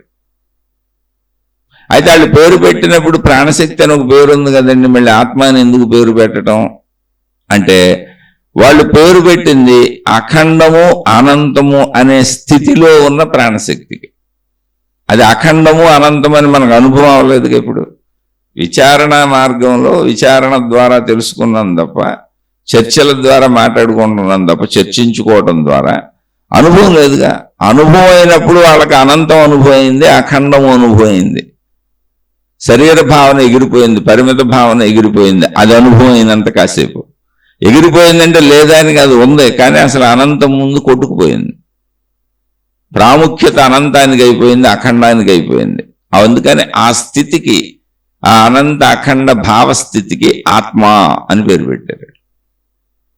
అది ఆత్మ గూర్చిన అధ్యయనం అది నా స్థితే కనుక ఆత్మ అన్నప్పుడు నా స్థితిని నేనే తెలుసుకునే ప్రయత్నం చేస్తున్నాను కనుక, దాని మీద అధ్యయనం చేస్తున్నాను కనుక, రీసెర్చ్ సాగుతుంది కనుక ఆత్మాధ్యయనము ఆధ్యాత్మికము. అది ఇప్పుడు ఆధ్యాత్మికం అంటే ఏంటి? మళ్ళీ ఇక్కడ ఆధ్యాత్మికం అంటే నా గూర్చి నేను సంపూర్ణముగా తెలుసుకుని అనుభవాన్ని పొందటం, నా సంపూర్ణతను నేను అనుభవాన్ని పొందటం, నా ఆత్మానుభవాన్ని పొందటం, నా ప్రాణశక్తి అనుభవాన్ని పొందటం, అఖండము అనంతముగా ఉన్నటువంటి ఆ శక్తి అనుభవాన్ని నేను పొందటం, అది నాదే. అదే ఆధ్యాత్మికం. అటు ముందుగా ఏం చేయాలి అంటే, ముందుగా నేను ఆధ్యాత్మికం తెలుసుకోవాలి, ఆధ్యాత్మికత నాదే అని తెలుసుకోవాలి, నా అంశమని తెలుసుకోవాలి. ఆధ్యాత్మిక అభివృద్ధికి రోజువారీ సాధన ఏంటి, ఎంత ముఖ్యం అంటే అసలు సాధన ముందు ఎలా చేసుకోవాలి ఏంటి? నేనే ఆధ్యాత్మికత అనే భావాన్ని పెంచుకుంటూ ఉండాలి. ఆ భావాన్ని పెంచుకునే మాటలు వినాలి, ఆ పుస్తకాలు చదువుకోవాలి. అటువంటి భావానికి సహకరించేటువంటిది ఏదైనా నిరంతర మననంగా చేసుకుంటూ ఉండాలి. ఎందుకని నా ప్రాణశక్తి ఎరుకను కదా నేను తెలుసుకుంటుంది, ఆత్మాధ్యయనం కదా ఆధ్యాత్మికం అంటే. కాబట్టి రోజువారీ సాధన అయినప్పుడు ఎవరు ఏ స్థాయిలో చేయగలిగితే, ఏమీ తెలియదు, వింటూ ఉండండి. వింటూ ఉంటే కొన్నాళ్ళకి అర్థం అవ్వాలి, అర్థమైనాక అది బలపడాలి, అవును నిజం అనిపించాలి. అలా రోజువారీ సాధన అలా చేయండి. లేదు అవును అనిపించింది, తెలుస్తుంది, అప్పుడు ఆటోమేటిక్గా శరీర భావన మనోభావనను వదిలి ప్రాణశక్తి భావనలోకి ప్రవేశించడానికి అవసరమైన ధ్యాన తపస్సులు, ప్రశాంతంగా ఒక చోట కూర్చొని మిమ్మల్ని మీరు గమనించుకుంటూ మీ ప్రాణశక్తి భావనలోకి, మీ లోపల శక్తి భావనలోకి వెళ్ళడానికి ప్రయత్నించండి. లేదా ముందు మనసులో కదిలే ఆలోచనలు ఏంటి, అసలు ఈ శక్తి ఏంటి, ఇప్పుడు చెప్పుకున్నవన్నీ ఏంటని శరీరాన్ని బాహ్య ప్రపంచంలో చెప్పకుండా మీలో మీరు ఇవన్నీ చర్చించుకోండి. మీ శక్తిని, నేను ఆధ్యాత్మికమే, నేను శక్తినే, నేను ప్రాణశక్తినే, నాకు ఆలోచనలు లోపల వస్తున్నాయి, నాకు మనసు ఉంది, ఇదంతా గమనించండి. అది శక్తి స్వరూపం అని నిర్ధారణకు రండి, అది ఆధ్యాత్మికమైన నిర్ధారణకు రండి, ఆధ్యాత్మికం నేనే నిర్ధారణకు రండి. ఆ ఆధ్యాత్మికం లేకపోతే ఈ భౌతికమైన నా శరీరము నా జీవితం అసలు లేదు అనే నిర్ధారణకు రండి. ఆ నిర్ధారణ సంపూర్ణంగా బలపడిపోయే వరకు ఎటువంటి సంశయము లేకుండా రోజువారీ సాధన చేసుకోండి మీరున్న స్థితిని బట్టి. జపము ధ్యానము ఆధ్యాత్మిక జీవితంలో ఎలా సహాయపడతాయి? జపము అంటే ఏంటి? పదే పదే అనుకోవటం, పదే పదే భావించుకోవటం జపం అంటే. ఈ విషయాలను పదే పదే వింటారో, చెబుతారో, చదువుకుంటారో మీ ఇష్టం, నిరంతరం జపించుకోండి. ధ్యానం అంటే చెప్పాను, ప్రశాంతంగా కూర్చొని హాయిగా, మీరున్నది స్టార్టింగ్ స్టేజ్ అయితే లోపల గమనించుకోండి అంతే. ఆ మనసులో ఆలోచనలు కదులుతూ ఉంటే, భావాలు కదలనే ఉంటాయి, కానీ అవన్నీ శక్తి స్వరూపముగా ఉన్నాయి. వాటి రంగు రుచి వాసన తెలియట్లేదు. ఒక నిర్ధారణకు రండి, మిమ్మల్ని మీరు పరిశీలించుకొని. అలా కొంతకాలం ఉన్నాక నిదానంగా ఇప్పుడు శరీరాన్ని కదపటం, శరీర ఎరుకను వదిలేస్తున్నాను, మనో ఎరుక అంటే ఆలోచనల ఎరుక కూడా ప్రస్తుతం ఇప్పుడు ఈ ధ్యాన సమయంలో, ఈ తపో సమయంలో నాకు అక్కర్లేదు, ప్రాణశక్తిలా నేను ఉండటానికి ప్రయత్నిస్తున్నాను అని నిశ్చలంగా నిర్మలంగా ఉండటానికి ప్రయత్నం చేయండి. ఇది సాధనలో కుదురుతుంది. కాబట్టి జపధ్యానాలు కొంచెం ముందుకెళ్ళినాక అవసరమే. జపము అన్నప్పుడు పదే పదే ఆ భావాలను మననం చేసుకోవటం. ఒకవేళ మీకు ఆ భావాల మననం కుదరలేదు అనుకోండి, వింటూ ఉండండి రోజువారీ, వింటూ ఉంటే అవే భావాలు వెళ్తాయి. అలాగే జీవన శైలి ఆధ్యాత్మిక ఎదుగుదలపై ఎలాంటి ప్రభావం చూపుతుంది అని అడిగారు. అంటే అసలు జీవన శైలి ప్రభావం చూపించటం కాదు, జీవన శైలి ఇప్పుడు నేను ఆధ్యాత్మికము అనేలా బ్రతకాలి. శరీర ప్రాముఖ్యత తగ్గుతూ ఉండాలి. శరీర ప్రాముఖ్యత ఎప్పటి వరకు ఉంది, నేను ఆధ్యాత్మికం నాకు తెలియనంత వరకు. అసలు నా శరీరం అనేది నిలబడాలంటే నా ప్రాణశక్తి ఉండాలి, నా శరీరం అనేది కదలాలంటే మనసు ఉండాలి, ఆలోచన పుట్టాలి, భావం పుట్టాలి. అంత ప్రాముఖ్యమైన అంశము, ఏ అంశము లేకపోతే శరీరం కదలలేదు, ఏ అంశము లేకపోతే శరీరం మరణానికి గురవుతుందో అంత ప్రాముఖ్యమైన అంశము నా అంతరంగము, నా సాధన, నా ఆధ్యాత్మికము. కాబట్టి జీవన శైలిలో ఇప్పుడు అంటే జీవితంలో బ్రతకడానికి అవసరమైనవి చేసుకొని మొత్తం ఆధ్యాత్మికత మీద ధ్యాస పెట్టుకోవాలి. కాబట్టి జీవన శైలిలో మితిమీరినటువంటి ఆశలు, దురాశలు, అత్యాశలు, కుట్రలు, కుతంత్రాలు, చెడులంతా తొలగించుకోవాలి. ఆ మార్పులు చేయకపోతే ఆధ్యాత్మిక ఎదుగుదల కుదరదు. ఎందుకని అంటే నువ్వు అప్పుడు శరీరము సత్యమని భౌతికములో సాగుతున్నావని అర్థం. అప్పుడే చెడు వైపుకి వెళ్ళిపోతావు. ఎందుకంటే పరిమితత్వంలో తీవ్రమైనటువంటి పరిమితత్వ అనుభవాల కోసం పరిగెడుతున్నాం. ఆత్మానుభవం, ఆధ్యాత్మిక అనుభవం, శక్తి అనుభవం, ప్రాణశక్తి అనుభవం కావాలి అంటే అది సత్యమని నీకు నిరూపణ అయినప్పుడు నీ జీవన శైలి దానికి అనుగుణంగా ఉండాలి. అంటే శరీరం ఉంటేనే ఈ సాధనలన్నీ చేయటం కుదురుతుంది. శరీరం గ్రహణయంత్రం, శరీరం ఉంటేనే గ్రహించటం కుదురుతుంది. శరీరం ఉంటేనే ఆత్మానుభవం పొందటం కుదురుతుంది. శరీరం ఉంటేనే, శరీరం బ్రతికుంటేనే నా ప్రాణశక్తి ఎరుకని నేను తెలుసుకోవటం కుదురుతుంది.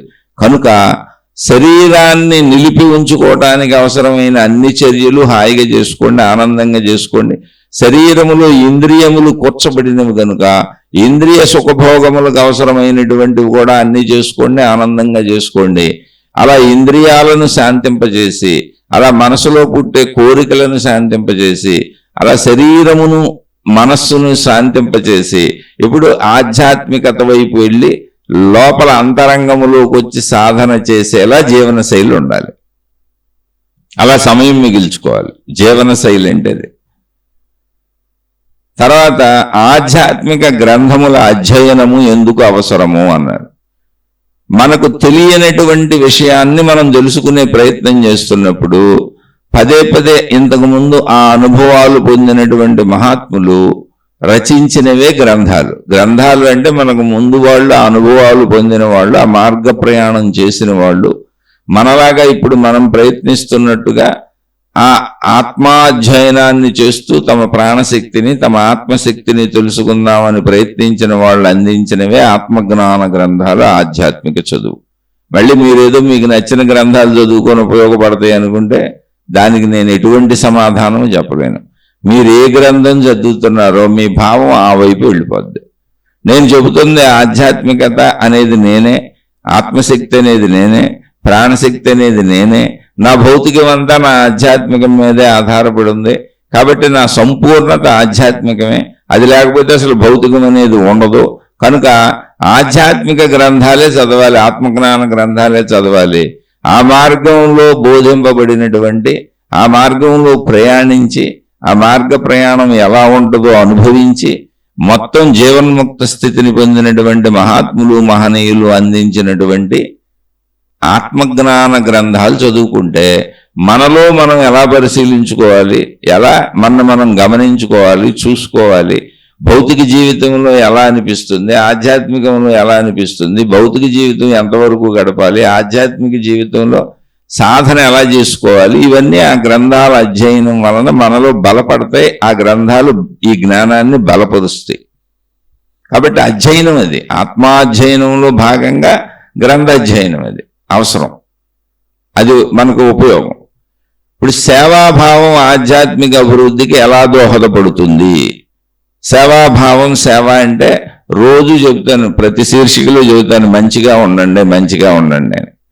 మంచిగా ఉండటమే సేవ. అంటే సేవ అనేది ఎప్పుడు గుర్తుపెట్టుకోండి, ఇతరులకు మన వలన కలిగే లాభం సేవ అంటే. మళ్ళీ సేవ అంటే ఏంటి? ఇతరులకు మన వలన కలిగే లాభం అంటే మనం వాళ్ళకి ఏదో మేలు చేస్తాం, కానీ తిరిగి వారి నుంచి మనం ఏమీ తీసుకోం. అంటే ఆ లాభానికి, ఇతరులకు మన వల్ల కలిగే లాభానికి ప్రతిఫలాపేక్ష మనకు ఉండదు. ప్రతిఫలాపేక్షతోనే సహజంగా మనం అన్ని పనులు చేస్తాం. అంటే ఇది చేస్తే మనకి తిరిగి ఇది వస్తుంది అని. అటువంటిది అంటే తిరిగి వచ్చే ఫలితాన్ని ఆశించకుండా సమాజంలో తోటి వారికి మేలు చేయటాన్ని, లేదా సమాజానికి మేలు చేయటాన్ని సేవాభావం అంటారు. అంటే నీడగా ఉంటుంది, ప్రజలకు ఉపయోగపడతాయి, చక్కటి ఆక్సిజన్ వస్తుందని మొక్కలు నాటుతున్నారు.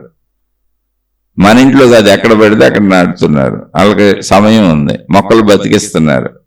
దానివల్ల ప్రపంచానికి మేలు, సమాజానికి మేలు అని చేస్తున్నారు. అది సేవాభావం. లేదు ఎవరికో మేలు చేసి పెట్టారు, మనిషికి కూడా చేయొచ్చు. ఒక తిండి లేని వ్యక్తికి నువ్వు తిండి పెడుతున్నావు, అది కూడా సేవాభావమే. తిరిగి నువ్వు ఆ వ్యక్తి కృతజ్ఞత చూపించాలని ఆశించకపోతే అది సేవాభావం. లాభాపేక్ష అంటే తిరిగి ఫలితాన్ని పొందేటప్పుడు అది సేవ కాదు. కాబట్టి తిరిగి ఫలితాన్ని ఆశించకుండా చేసే ప్రతి పని నీకు తిరిగి ఏమీ రాదు కనుక, అంటే తిరిగి వచ్చిందంత ఏమవుతుంది, మనసు అయిపోద్ది. తిరిగి వచ్చిందంత ఏమవుద్ది, అనుభవం అయిపోద్ది. తిరిగి వచ్చిందంత ఏమవుద్ది, మళ్ళీ అనుభవించాల్సి వస్తుంది. ఏదైనా సరే దాన్ని గుర్తిస్తావు నువ్వు. అలా తిరిగి రావాలని గుర్తించకుండా జీవించినప్పుడు నువ్వు చేసిన పనులన్నీ కూడా సేవాభావం అని పేరుతో పిలువబడతాయి. అవి బంధనాలను ఏర్పరచవు. అది సేవాభావం ఏం చేస్తుందంటే తిరిగి పొందాలనే ఆసక్తిని తగ్గిస్తుంది మనిషిలో. అంటే ఎప్పుడు మనిషి లాభాపేక్షతో ఉంటాడు. ప్రేమ కానీ, అభిమానం కానీ, డబ్బు కానీ, ఏదైనా నాకు కావాలి, పొందాలి అని మనిషి పనులు చేస్తాడు. నిరంతరం పొందటమే కాదు, అసలు పొందటం అనే దానికి ఫుల్ స్టాప్ పెట్టు. అది శరీర భావన. అవసరమైనంత పొంది ఆగిపో. అలా ఆగాలంటే ముందేం చేయాలి, పొందటం అనే ప్రక్రియ నుంచి ఇవ్వటం అనే ప్రక్రియకి వెళ్ళాలి. ఇవ్వటం అనే ప్రక్రియ ఎలా చేయాలి అంటే తిరిగి పొందాలన్న ఆశ లేకుండా చేయాలి. అప్పుడు ఆగటం అనేది వస్తుంది. నీకు పొందటం అనే ప్రక్రియని ఆపుకోవాలని తెలుస్తుంది. శరీర భావన ఆగుద్ది. అందుకని సేవాభావం వలన ఈ శరీరం నిరంతరం శరీర భావన అంటే ఏదో పొందాలన్న తపన ఆగుతుంది. రెండు, సేవాభావంతో చేసేటువంటి పనులు బంధనములుగా ఉండవు. అది అక్కడికి చేసాం, మర్చిపోయాం. అంటే బంధాలు వేసుకోకుండా ఉండటం కూడా నేర్చుకోవటం జరుగుతుంది. అందుకని సేవాభావం చేయాలి. అదంతా సాధన. సేవాభావం అనేది ఆధ్యాత్మిక అభివృద్ధిలో ఒక సాధనా పదం. ఎందుకని అన్ని బంధాలు వేసుకుంటాం. బంధాలు వేసుకుంటే శరీర భావం పెరుగుద్ది. ఇప్పుడు నేను ఒక గురువును అని నాకు అనే భావన చుట్టూ ఉన్నోళ్ళు కల్పించారు, గురువు గారు గురువు గారు గురువు గారు అని. ఇప్పుడు నేను కూడా నేను గురువును అనుకుంటున్నా. చాలా మంది నేను ఉపన్యాసాలలో చాలా మంది మహాత్ముల్ని దర్శించాను. వాళ్ళే గురువు గారు, స్వామీజీ, భగవాన్ అని వాళ్ళే అలా సంబోధించుకుంటూ ఉంటారు. వాళ్ళు మామూలు మనుషులే, వాళ్ళకి అమ్మా నాన్నలు పెట్టిన పేర్లు ఉన్నాయి, లేదా వాళ్ళు ఏదో పోనీ గురువులు పెట్టిన పేర్లు ఉంటాయి. వాళ్ళు పేరుతో పిలుచుకోరు, నేను అనుకోరు. స్వామీజీ అని వాళ్ళే సంబోధించుకుంటున్నారు, గురువు అని వాళ్ళే సంబోధించుకుంటారు, దేవుణ్ణి నేనని వాళ్ళే చెప్పుకుంటున్నారు.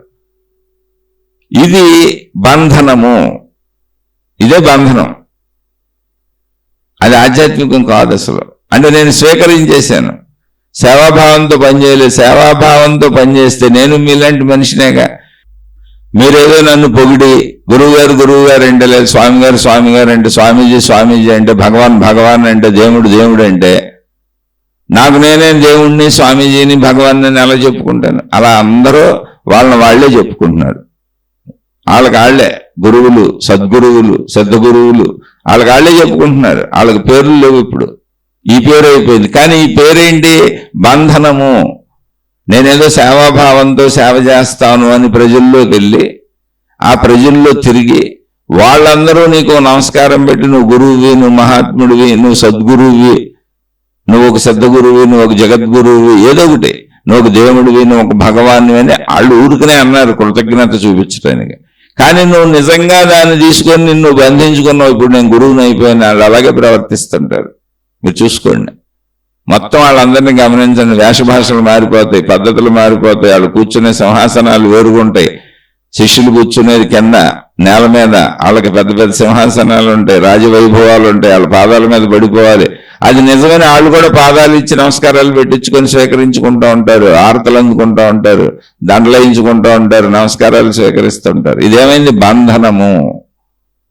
సేవాభావం అంటే అది కాదు. నేను మొట్టమొదటి రోజు సేవ మొదలెట్టిన మొదటి రోజు సేవాభావంతో తిరిగి ఆశించకుండా నేను ఎవరికైనా ఏదైనా చెయ్యాలని మొదలుపెట్టిన రోజు, అది ఎదుటి వాళ్ళకి చేసేటువంటి జ్ఞానదానం కావచ్చు, అన్నదానం కావచ్చు, ధనదానం కావచ్చు, ఏదైనా అభిమానదానం కావచ్చు, ప్రేమదానం కావచ్చు, అంటే తిరిగి ఆశించకుండా చేసేది కదా సేవ అన్నప్పుడు నేను అసలు గురువునని నాకు తగిలించుకున్న బోర్డు నేను పతనమైపోయానని చెబుతుంది. ఎందుకని వాళ్ళందరూ మామూలుగా సేవాభావంతో అందరినీ తిరిగి పుచ్చేసుకున్నాను నేను. వాళ్ళ నమస్కారాలు పుచ్చేసుకుంటున్నా, వాళ్ళ పాద నమస్కారాలు పుచ్చేసుకుంటున్నా, వాళ్ళు ఇచ్చిన కీర్తి ప్రతిష్టలు పుచ్చేసుకుంటున్నాను, వాళ్ళు ఇచ్చిన పెద్ద సింహాసనాలు పైకెక్కేసా. నేను మీతో సమానుణ్ణి కాదు, నేను ఇప్పుడు గురువుని, పరమ గురువుని, పూజ్య గురువుని, సిద్ధ గురువుని, జగద్గురువుని, దేవుణ్ణి, భగవాన్ని, నేను గొప్పవాడిని అయిపోయాను, నేను గొప్పదాన్ని అయిపోయానని ఎవరికి వాళ్ళే క్యాటర్స్ కూడా పెట్టుకుంటున్నారు. అలా అనేక సంస్థలు ఉన్నాయి. ఇది బంధనం, అది సేవాభావం కాదు. నువ్వు తిరిగి పొందావు కాబట్టి నీకు ఎటువంటి మోక్షము రాదు. నువ్వు భ్రమలో బతికి చచ్చిపోవచ్చు. గురువునో దేవుణ్ణనో నీకు నువ్వే అనుకొని చచ్చిపోతావు అంతే. నీ చుట్టూ ఉన్నవాళ్ళు కూడా నిన్ను ఎవరైతే పైకి లేపి ఈ బంధనంలో ఇరికించేశారో, నీ చుట్టూ ఉన్న శిష్యులు, నీ చుట్టూ ఉన్న భక్తులు, నువ్వు పోగేసుకున్న సమూహం ఏదుందో ఆ సమూహం, ఏ సమూహం నిన్ను గురువు అందో, పరమ గురువు అందో, పూజ్య గురువు అందో, జగద్గురువు అందో, సిద్ధ గురువు అందో, ఇంకా రకరకాల గురువులు, లేదా భగవాన్ అందో, దేవుడు అందో, స్వామి అందో, ఆ సమూహం అలా అంటూనే ఉంటుంది. నువ్వు అది నమ్మి అలా బంధనం వేసుకొని అలా చచ్చిపోతావు. తర్వాత కూడా నీకు సమాధి కట్టి ఆ సమూహం నిన్ను అలా పూజిస్తూనే ఉంటుంది. ఇందుకే ఆ సమూహానికి వచ్చింది లేదు, పోయింది లేదు, ఊరికి నమస్కారాలే, ఒట్టి మాటలే. కానీ నువ్వు బంధించుకున్నావు. నువ్వు సేవాభావం అంటే అది కాదు. నేను మొదటి రోజు ఎలాంటి సామాన్య మనిషినో చిట్ట చివరి రోజు అలాంటి సామాన్య మనిషిని, ఎందుకంటే ఈ శరీరం నశించిపోతుంది. అది సేవాభావం. ఆధ్యాత్మికంగా ఎదుగుతున్నావా లేదా అనేది ఎలా తెలుసుకోవాలి? ప్రశ్నలో ఇంకో భాగం అంటే నీ అంతరంగంలో నువ్వు ఎంత స్థిరంగా నిశ్చలంగా ఉండగలుగుతున్నావు. నేను ప్రాణశక్తినని, ఆత్మశక్తినని, నేను శక్తి స్వరూపమునని నీకు ఎంత బాగా అర్థమైంది.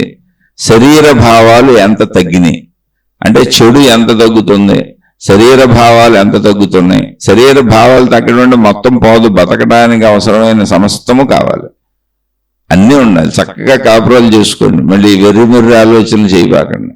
పంచేంద్రియ కోరికలు అన్నీ ధర్మంగా తీర్చుకోండి. కన్నును చూడటానికి చూడండి, చెవులందు వినటానికి వినండి, ముక్కుంది వాసనకి వాసన చూడండి, గొంతుంది మాట్లాడటానికి మాట్లాడండి, చర్మం స్పర్శలు తెలుసుకోవటానికి తెలుసుకోండి. స్త్రీ పురుష జననేంద్రియ సుఖములు ఉన్నది అనుభవించడానికి ధర్మంగా చక్కగా అన్ని అనుభవించండి. అలా వృత్తి వ్యాపార ఉద్యోగాలు చేసుకోండి, మీ తెలివిని ప్రజ్ఞని వాడుకోండి. భౌతిక జీవితాన్ని అందంగా పెట్టుకొని ఎంతవరకు అవసరమో అంతే. ఈ భౌతిక జీవితమునకు ఆధారము ఆధ్యాత్మికము కనుక, అసలు మూలమే అది కనుక, నా సంపూర్ణత అది కనుక, ఆ వైపు నా మనసు ఎంత లాగుతుంది, ఎంత వెళుతుంది. నేను భౌతికంలో ఎంత తిరుగుతున్నాను, ఎక్కువ భౌతికంలోనే తిరుగుతున్నాను, దాంట్లో తక్కువ ఉన్నాను అన్నప్పుడు భౌతికంలో నుంచి నేను ఎంత చెడును వదిలేసుకుంటూ మంచిలోకి వస్తున్నాను అనేది నా ఆధ్యాత్మిక అభివృద్ధి. అది ఎవరికి వాళ్ళకే తెలుస్తుంది, రెండో వాళ్ళకి తెలియదు. బయటికి చేసే పనులు అన్ని నటింపులు. సేవాభావం అంటాం చూడండి, సేవాభావం పేరుతో చేసేవన్నీ నటింపులు. లేకపోతే గురువులు అని, పరమ గురువులు అని, పూజ్య గురువులు అని, జగద్గురువులు అని, సిద్ధ గురువులు అని వాళ్ళు ఎందుకు పేర్లు పెట్టుకుంటారు? వాళ్ళు మామూలు మనుషులేగా. వాళ్ళకి అన్ని జబ్బులు వస్తున్నాయి, అన్నం తింటున్నారు, మనకంటే ఎక్కువ సార్లు తింటారు. వాళ్ళు బట్టలు కట్టుకుంటున్నారు, డ్రెస్ స్టైల్ మార్చారు అంతే. విపరీతమైన డబ్బు సేకరించుకుంటున్నారు. వాళ్ళకున్న వసతులు వనరులు ప్రపంచంలో ఎవరికి లేవు అసలు. అపర కుబేరులకు కూడా ఉండవు. ఎందుకనంటే వీళ్ళకి నమస్కారాలు ఉచితం, వీళ్ళకి దండాలు ఉచితం. భూమి మీద దేవుళ్ళుగా చలామణి అవుతారండి, ఒక మాటలో చెప్పాలండి. అది ఎవరికి కుదరదు, డబ్బు ఉండొచ్చు అపర కుబేరులకి, కానీ భూమి మీద దేవుళ్ళుగా పూజింపబడి ఆరాధింపబడి వాళ్ళ మాట, వాళ్ళ చేష్ట ప్రతిదానికి ప్రజలు ఏదో ఒక అర్థం చెప్పుకొని వీళ్ళు దేవుళ్ళే అనే అంత ఎవరికి వస్తుంది? దాన్ని అంతా వాళ్ళు పొందేసి అనుభవిస్తున్నారు. వాళ్ళు పొందిన సేవాభావం ఏం లేదు, అసలు ఆధ్యాత్మిక ఎదుగుదల ఏమి లేదు. ఏ పెట్టుబడి పెట్టి వ్యాపారం చేసిన వాళ్ళు లాభం పొందినట్టు ఇందులోకి వచ్చి సేవ పేరుతో ఈ లాభాలు పొందారు. దేవుళ్ళుగా ఇక్కడే పూజలు అందుకొని చచ్చిపోతారు అంతే. మనుషులే చచ్చిపోతారు, ఆ భ్రమలో చచ్చిపోతారు. వీళ్ళు ఆ భ్రమలో చచ్చిపోతారు. వాళ్ళు ఏర్పరచుకున్న సమూహం ఆ భ్రమలో ఎప్పటికీ నువ్వు దేవుడిగా అంటా ఉంటుంది. దానివల్ల వచ్చిన లాభం లేదు, నష్టం లేదు. ఎందుకని అనేవాళ్ళందరికీ ఒట్టు మాటలు. నువ్వు దేవుడివి, నువ్వు గురువువి, నువ్వు భగవాన్ అన్నారు. ఏముంది ఒట్టు మాటలేగా, ఒట్టి నమస్కారాలు, దానికి ఖర్చు ఉంది. లేదు కొంచెం చిల్లర డబ్బులు ఇస్తారు, మొత్తం ఎవరుగా వీళ్ళ కుటుంబ జీవితం వీళ్ళకే ఉంటుంది. వెళ్ళినప్పుడల్లా వాళ్ళ మీద గౌరవంతో పండు ఫలం తీసుకెళ్తారు, డొనేషన్లు ఇస్తారు. అందుకే డబ్బు సరిపోదు కనుక వాళ్ళు కోట్ల మందిని తయారు చేసుకుంటారు భక్తుల్ని. లక్షల కోట్లు. ఎందుకని తల 1 రూపాయి ఇస్తే కానీ 1 కోటి రూపాయలు అవ్వదు, తల 10 రూపాయలు ఇస్తే కానీ 10 కోట్లు అవ్వదు. పూర్తిగా ఒక భర్త భార్యకి, ఒక భార్య భర్తకి అన్ని కుటుంబం చేసుకున్నట్టు పూర్తిగా వాళ్ళకి ఎవరు చేయరుగా. అందుకని వాళ్ళు కోటాను కోట్లు పోగేసుకుంటూ ఎక్కువ మంది జనాన్ని పోగేసుకోవడానికి రోడ్ల మీద తిరుగుతూ ఉంటారు. అదొక వృత్తి, అది కూడా వృత్తే. కానీ సేవాభావం అంటే ఏంటి? వృత్తే ఉండదు, నేనేం చేయను అసలు, నీ నుంచి నాకు లాభం అక్కర్లా, నేను సామాన్యుడినే, నీకు నేను చేయవలసింది చేస్తా, జ్ఞానం అయితే జ్ఞానం చెబుతా, కానీ నేను ఎప్పటికీ సామాన్యుడినే. నేను ఎప్పటికీ బంధనం వేసుకోను, గురువునవును మహాత్ముడవును నువ్వంటే అనొచ్చు, కానీ నేను అవను, నేనే బంధం వేసుకోవాలి, తీసుకోవట్లా. సేవాభావంతో పనిచేసేవాడు దేన్ని తీసుకోడు, తీసుకోపోవటమే సేవాభావం, ఇవ్వటమే అంతే. ఇచ్చి తీసుకోకుండా ఉండటం సేవాభావం, అది ఏదైనా సరే. అందులో వెళ్ళినప్పుడు ఆధ్యాత్మిక అభివృద్ధి ఖచ్చితంగా అలా ఉండగలిగావంటే ఏంటంటే కోరికలను ఆపగలిగావు, తీసుకోవటం అనే భావాన్ని ఆపగలిగావు. అది ఇందాకే చెప్పుకున్నాం. ఆధ్యాత్మికంగా ఎదుగుతున్నావా లేదా అనేది మనలో చెడు ఎంత పోతుంది అంటే ప్రాథమిక దశ నుంచి చిట్ట చివరి జీవన్ముక్త దశ వరకు ఎంతమంది ఏ రంగాల్లో ఉంటారో తెలియదు మనకి, ఏ స్థితుల్లో ఉంటారో. కాబట్టి ప్రాథమిక దశ నుంచి జీవన్ముక్త దశ వరకు వెళ్లే వరకు ఉన్నవాళ్ళు పరీక్షలు చేసుకోవాల్సింది ఎవరినాళ్ళు ముందు ప్రాథమిక దశలో నాలో చెడు ఎంత తగ్గుతుంది, మంచి ఎంత పెరుగుతుంది. ఇది ఆధ్యాత్మిక అభివృద్ధి. నీకే తెలుస్తుంది, ఎవరికి తెలియదు. ఒకవేళ చెడు మొత్తం పోయి మంచిలోకి వచ్చేసారనుకోండి, మంచిగా జీవిస్తూ శరీర భావం ఎంత తగ్గుతుంది, ఆధ్యాత్మిక అంటే ఆత్మభావాన్ని పెంచుకోవడానికి సాధన నేను ఎంతసేపు కూర్చోగలుగుతున్నా, ఎంతసేపు ఉండగలుగుతున్నా, నిశ్చల స్థితిని ఎంత పొందగలుగుతున్నా, అలా చూసుకుంటూ వెళ్ళి వెళ్ళి వెళ్ళి ఆత్మానుభవం అయిపోద్ది. అదే మోక్షము, అదే జీవన్ముక్త స్థితి. అంటే ఏంటి? శరీరం ఉందని తెలుసు, శరీరానికి కావలసిన ఎన్ని చేసుకుంటా, కానీ నేను అనంత ఆత్మశక్తిని అని చెబుతా. ఎందుకని? నేను శక్తిని అనేదేగా. ఇప్పుడు ఆధ్యాత్మికత లేకపోతే అసలు భౌతికమే లేదు, శక్తి లేకపోతే అసలు శరీరమే లేదు. కాబట్టి నేను అనంత ఆత్మశక్తిని, నాకు ఈ శరీరము ఉన్నది అని చెబుతాను. ఈ శరీరంతో ఉన్నాను కానీ నేను అనంత ఆత్మశక్తిని అనేటువంటి విషయాన్ని చెబుతాది జీవన్ముక్త స్థితి. అక్కడికి వెళ్లే లోపుగా ఆధ్యాత్మిక అభివృద్ధి ఎవరి స్థాయిలో వాళ్ళు చూసుకోవాలి. మామూలు జీవితం అయితే చెడిపోయి మంచి ఎంత పెరుగుతుందో చూసుకోవాలి. పూర్తి మంచిలోకి వస్తే సాధన ఎంత పెరుగుతుందో చూసుకోవాలి. అంటే నేను అనంత ఆత్మశక్తిని అనే భావన బలం ఎంత పెరుగుతుంది, ఆత్మానుభవం వైపు ఎంత ప్రయాణిస్తున్నానో చూసుకోవాలి. అది ఎవరికి వాళ్ళు చూసుకోవాలి. గురువు లేకుండా కూడా ఆధ్యాత్మికంగా ఎదగగలమా? ఖచ్చితంగా ఎదగగలము, 100కి 100 పాళ్ళు ఎదగగలం. ఎందుకని అంటే గురువు అనేది ఒక వ్యక్తి గురువు అయితే, వ్యక్తిని గురువుగా తీసుకుంటే అసలు నీ ఎదుగుదల కూడా ఆగిపోద్ది. ఇక్కడ గురువు అనేది జ్ఞానం అయితే ఖచ్చితంగా గురువు లేకుండా ఆధ్యాత్మికంగా ఎదగలేవు.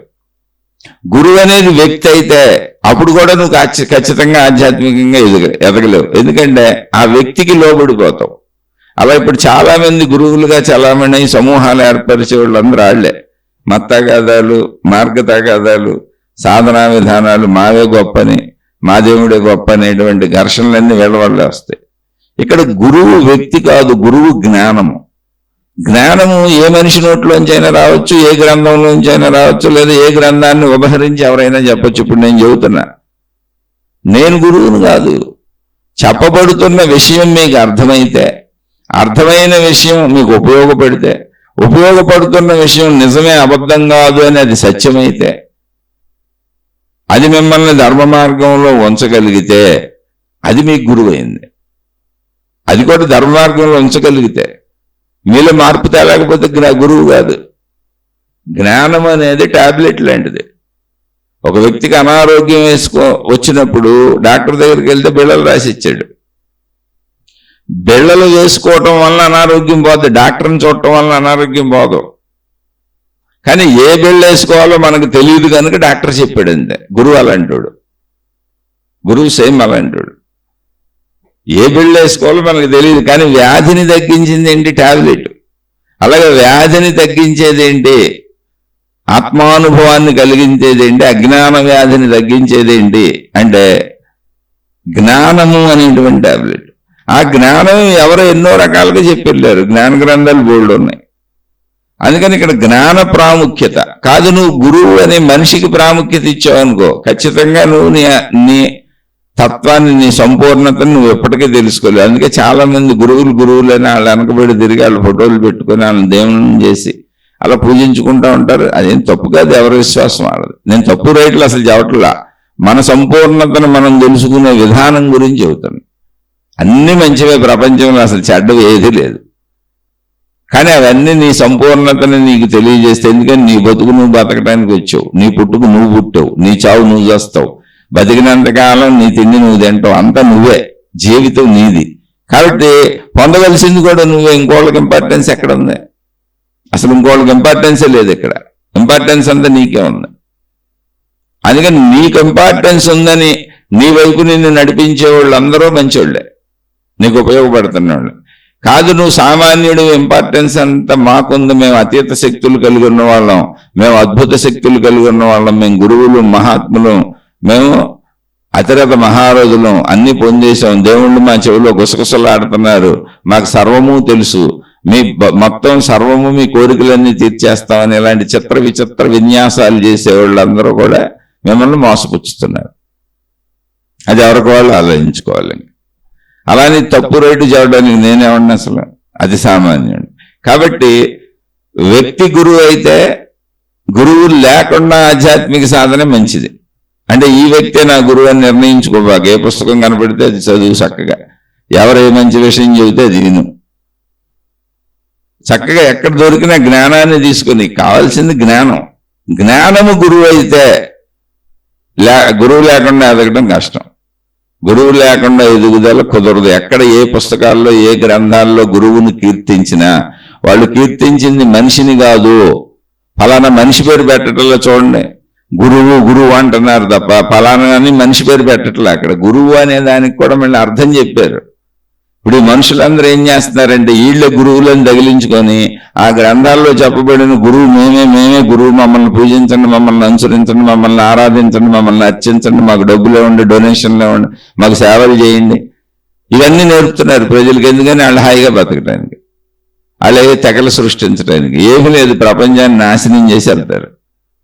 గురువు అనే దానికి చక్కగా నిర్వచనం చెప్పారు. మీరు ఎవరైనా వినేవాళ్ళు ఉండి మీకు ఆసక్తి ఉంటే, ఈ శీర్షిక ఎంతమంది వింటున్నారో, గురుగీత అనేటువంటి ఒక బుక్కే ఉంది, చెప్పమంటే చక్కగా చెబుతాను. కానీ దాన్ని నా స్టైల్లో చక్కగా మీకు అర్థమయ్యేలా చెబుతాను. నా స్టైల్లో అంటే నాకు తెలిసిన విధంగా, నేను చదువుకున్న విధంగా. నాకు స్టైల్ ఏమి ఇడిచింది, నేను సామాన్యుడిని. ఆసక్తి ఉన్నవాళ్ళు కామెంట్లు పెట్టండి, చెప్పుకునే ప్రయత్నం చేద్దాం. సహజంగా నేను పుస్తకాలు కొన్ని చెప్పి ఆపాను కూడా. భగవద్గీత మొదలు పెట్టాను చదువుదామని, ఆపాను. ఎవరో అడిగితే, అది కూడా నేను మొదలుపెట్టింది ఎవరో అడిగితేనే. ఎప్పుడు ఆత్మబోధ మొదలు పెట్టాను, కొన్ని చెప్పి ఆపేశాను. యోగ వాసిష్ఠ మొదలు పెట్టాను, కొన్ని శీర్షికలు చెప్పి ఆపేశాను. అలా నేను కొన్ని చెప్పి ఆపేసిన గ్రంథాలు ఉన్నాయి. ఎందుకని అంటే ఈ గ్రంథాలు ఎప్పటి నుంచో వేల సంవత్సరాల నుంచి నడుస్తున్నాయి. ఎంతో మంది వాటి మీద వ్యాఖ్యానాలు చేశారు, మహాత్ములు చెప్తున్నారు. మళ్ళీ నేను ఎందుకు వెళ్ళి వాళ్ళలో దూరు కొత్తగా చెప్పడం, వాళ్ళకంటే బాగా నేను ఎక్కడ చెప్పగలను? వాళ్ళందరికీ అసలు సంస్కృతం వచ్చినటువంటి మహాపండితులు సంస్కృత శ్లోకాలను వల్లివేసి వాటి అర్థాలను మళ్ళీ తెలుగులో చక్కగా ఇలా రాశారని చెబుతున్నారు. నేనేంటి సామాన్యుడిని, అసలు నాకు సంస్కృతమే రాదు. సంస్కృతంలో ఉన్నటువంటి వాటిని తెలుగు భాషలోకి తర్జుమా చేసి తెలుగులో తాత్పర్యం రాసి అటువంటి గ్రంథాలను నేను చదువుకుంటూ వచ్చాను ఎప్పుడో 40 ఏళ్ళ నుంచి. ఏది దొరికితే అది. నాకు సంస్కృతం రాదు. అలా చదువుకున్న గ్రంథాలలోంచి నేను గ్రహించిన సారాన్ని మీతో పంచుకుంటున్నాను. అందుకని పుస్తకాలు ఎన్నో ఉన్నాయి కదా, మళ్ళీ పుస్తకాలకు నేను చెప్పడం ఎందుకు? నేను చెప్పేది కూడా నాకు సంస్కృతం రాదు కదా, దానికి తెలుగు భాష అన్వయం చదువుకొని చెబుతున్నాను కదా, మళ్ళీ కొత్తగా చెప్పేది ఏముందిలే, ఆల్రెడీ బోల్డ్ ఉన్నాయి కదా అని ప్రశ్నలకు సమాధానాలు చెబుతున్నాను. అందుకని అవి గ్రంథాలు ఆపాను. అష్టావక్ర గీత కూడా చెప్పాను. చాలా మంది మధ్య మధ్యలో నాకు కామెంట్లు పెడుతున్నారు, సోదర సోదరిమణులు. ఏంటి అష్టావక్ర గీత చెప్పండి, భగవద్గీత చెప్పండి, యోగ వాసిష్టం చెప్పండి, అవి ఆపేశారు ఏంటి అని. ఇంకా కొన్ని గ్రంథాలు కొంతమంది కొత్తవి కూడా అడుగుతున్నారు. అవి చదవటానికి అభ్యంతరం లేదు, కానీ నేను ఏం చెప్పినా ఇలా వాడుక భాషలో మళ్ళీ సహజంగా ఇలా మనం జీవించటానికి అనువుగా అర్థమయ్యేలా చెబుతాను తప్ప గ్రంథ స్థాయిని పెంచడానికో, గ్రంథం రచించిన గురువును పెంచడానికో, ఆ గ్రంథాన్ని చెప్పిన దేవుణ్ణి ఆరాధించడానికో లేదా మతాన్ని సమర్థించడానికో అవి చెప్పను నేను. మానవ జాతిగా మన అందరం కలిసిమెలిసి ఉండడానికి అవసరమైనటువంటి మానవుడు తాను తెలుసుకోవటానికి అవసరమైనటువంటి తన సంపూర్ణతను తెలుసుకోవటానికి అవసరమైనటువంటి ఆత్మజ్ఞానాన్ని చెబుతాను ఎక్కడి నుంచన్నా. అవే అందులో చెప్పబడినవి ఆ విషయాలే, అవి ఎంచుకుంది కూడా అందుకే. కానీ వాటి మీద ఎంతోమంది మహాత్ములు వ్యాఖ్యానం చేశారు. అయితే ఇప్పుడు గురువు అనే సబ్జెక్ట్ ఉంది కాబట్టి ఆ గురుగీత ఇవన్నీ చదువుకున్నాను నేను, కాదు వాడుక భాషలో చెబుతున్నా నేను. ఎందుకని మనకు వాడుక భాష సామాన్యుడికి కూడా అర్థమయ్యి ఆచరించుకోవడానికి వీలుగా చెబుతున్నా అంతే. మళ్ళీ నేను గురువుని అవ్వాలి, మహాత్ముని అవ్వాలి నాకు అక్కర్లా, తిరిగి నాకేం అక్కర్లా మీ నుంచి. ఎందుకు అక్కర్లేదంటే నాకెంతో మంది మహాత్ములు దగ్గర పుస్తకాలు చదువుకొని, ఇప్పుడు అవన్నీ నేను చదువుకొని వచ్చా, ఎన్నో గ్రంథాలు చదువుకుంటా కానీ తెలియలే. ఆ మహాత్ములందరికీ నేనేమి ఇవ్వలేదు, వాళ్ళు లేరుగా అసలు. ఇప్పుడు వేదవ్యాస మహర్షి ఎన్నో రాశారు, శంకరాచార్యులు వారు ఎన్నో రాశారు, విద్యారణ్యులు వారు ఎన్నో రాశారు, వశిష్ఠ మహర్షి ఎన్నో రాశారు. ఇలా ఎంతో మంది మహాత్ముల బోధలు సుఖమహర్షి ఎన్నో చెప్పారు. అన్ని మతాలలోని గ్రంథాలు దొరికినవన్నీ చదువుకున్నా. ఆ మహాత్ములు ఎవరూ లేరు, తిరిగి వాళ్ళకి చెల్లించడానికి అసలు లేరు వాళ్ళు. మరి ఈ పుస్తకాలన్నీ ఏంటి, ఎక్కడ చదివానంటే వాటిని పబ్లిష్ చేసి అమ్ముకుంటున్నారు డబ్బులకి. అమ్ముకుంటున్న వాళ్ళు లేదు, నేను కొనుక్కున్నప్పుడు ప్రతిఫలం వాళ్ళకి ఆల్రెడీ ఇచ్చేసాక, డబ్బులు ఇచ్చాక. పుస్తకాలు అమ్మిన వాళ్ళకి డబ్బులు ఇచ్చా, నిజంగా రచించిన మహానుభావులకి నేను నమస్కారం పెట్టడం తప్ప నాకు ఉచితం. అది జ్ఞానం ఉచితంగా ఇచ్చారు వాళ్ళు. పుస్తకం ప్రింట్ చేసిన వాళ్ళు ప్రింటింగ్ డబ్బులు తీసుకున్నారు, కాబట్టి నాకు ఉచితంగానే అందింది అది. అప్పుడు మీ నుంచి నేను ఆశించేదే ఉంది, కాబట్టి మీకు ఉచితమే. అంటే అప్పటికే ఈ భావన ఉన్న వాళ్ళు ఒక గురువు, ఒక దేవుడు, ఒక భగవాన్ అనే పేర్లు తగిలించుకోరు ఎవరో. ఎదుట ఉన్న మనుషులు వాళ్ళ యొక్క మంచితనంతో పిలవచ్చు గురువు అని, వాళ్ళ యొక్క మంచితనంతో పిలవచ్చు భగవాన్ అని, అది వాళ్ళ కృతజ్ఞత. వాళ్ళ యొక్క మంచితనంతో నమస్కారం పెట్టవచ్చు, పాదాల మీద పడవచ్చు. కానీ అవి స్వీకరించే వాడిలో బంధనం వేసుకుంటున్నాడు, సేవాభావం లేదు. అది నేను చెప్పేది, జాగ్రత్తగా అర్థం చేసుకోండి. ఇప్పుడు గురువు లేకుండా ఆధ్యాత్మికంగా ఎదగలమంటే జ్ఞానము లేకుండా ఎదగలేం. గురువు అని ప్రత్యేకంగా ఒక మనిషిని కని పెట్టుకున్నావంటే అసలు నువ్వు ఎదగకపోవటం కాదు కదా, నాశనం కూడా అయిపోతావు. ఎందుకంటే ఆ పరిమితిలో ఉండిపోవాల్సి వస్తుంది. ఆ గురువుకి అంకితం అయిపోయి ఆ మార్గంలోనే అదే కరెక్ట్ అని అక్కడే ఉండిపోతావు. చూడండి, చాలా మంది ఆ గురువుల దగ్గర కూర్చుంటారు. గురువుల్ని గౌరవించడం తప్ప అంటలా నేను, కానీ అది ఒక సమూహంగా, ఒక మతంగా, ఒక మార్గంగా, ఒక విధానంగా, ఇదే కరెక్ట్గా, మిగిలినవన్నీ తప్పుగా. ఎవరిని విమర్శించినా మాదే కరెక్ట్ అని చెప్పినా, మిగిలిన వాడిని విమర్శించినా, లేదు ఇది కరెక్ట్ అని మిగిలిన వాటిని తక్కువ స్థాయిలో చూపే ప్రయత్నం చేసినా అదంతా మోసమే. ఎందుకని అంటే ఎప్పుడు మనుషుల్లో ఉన్నత స్థాయికి వెళ్ళిపోయిన వాళ్ళే ఉండరు, మళ్ళీ కొత్తగా పుడుతున్నారు జనం, కొత్తగా వస్తున్నారు. అందరూ మళ్ళీ మొదటి నుంచి తెలుసుకోవాలి. కాబట్టి ఆ మొదటి నుంచి తెలుసుకోవాలన్నప్పుడు అందరూ మొదటి నుంచి తెలుసుకునే వాళ్ళు ఉంటారు, కొంత దూరం ప్రయాణించిన వాళ్ళు ఉంటారు, మార్గ మధ్యంలో అనేక స్థితుల్లో ఉన్నోళ్ళు ఉంటారు, చెట్ట చివరికి చేరుకున్న వాళ్ళు ఉంటారు.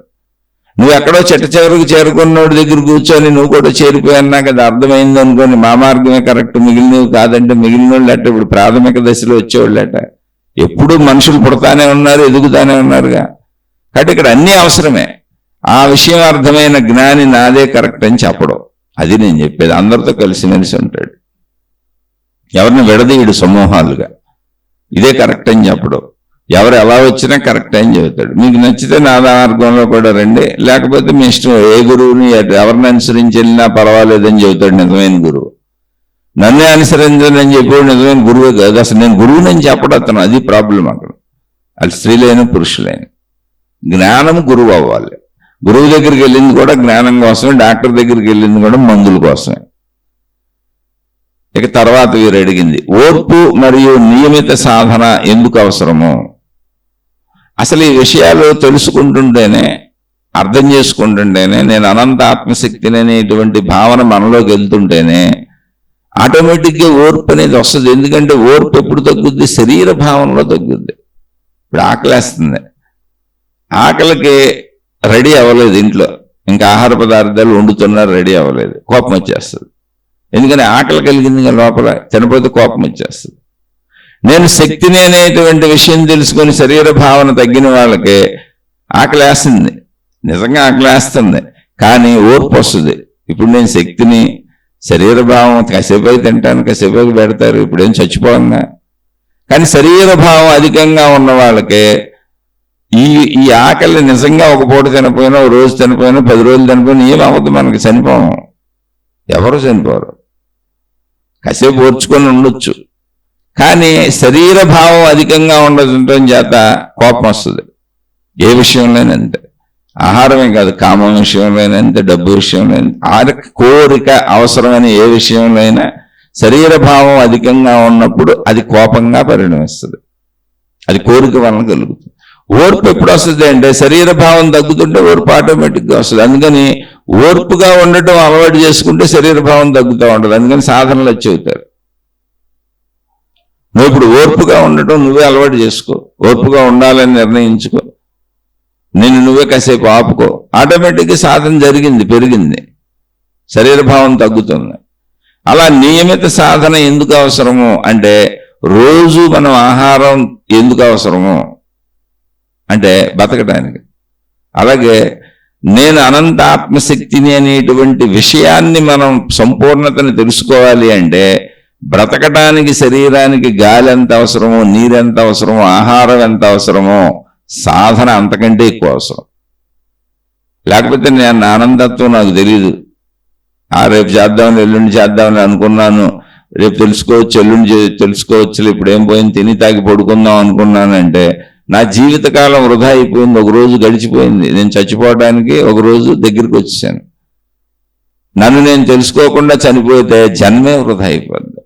అయితే అది ఆ ఇంట్రెస్ట్ ఉన్న వాళ్ళకు బట్టే ఉంటుంది, అది ఇంట్రెస్ట్ని బట్టి అంతే. ఇప్పుడు పోతే పోయిందిలేండి, ఒక జన్మ వృధా అయితే ఏం పోయిందంటే అసలు వాళ్ళకి మనం చెప్పాల్సిన అవసరమే లేదు.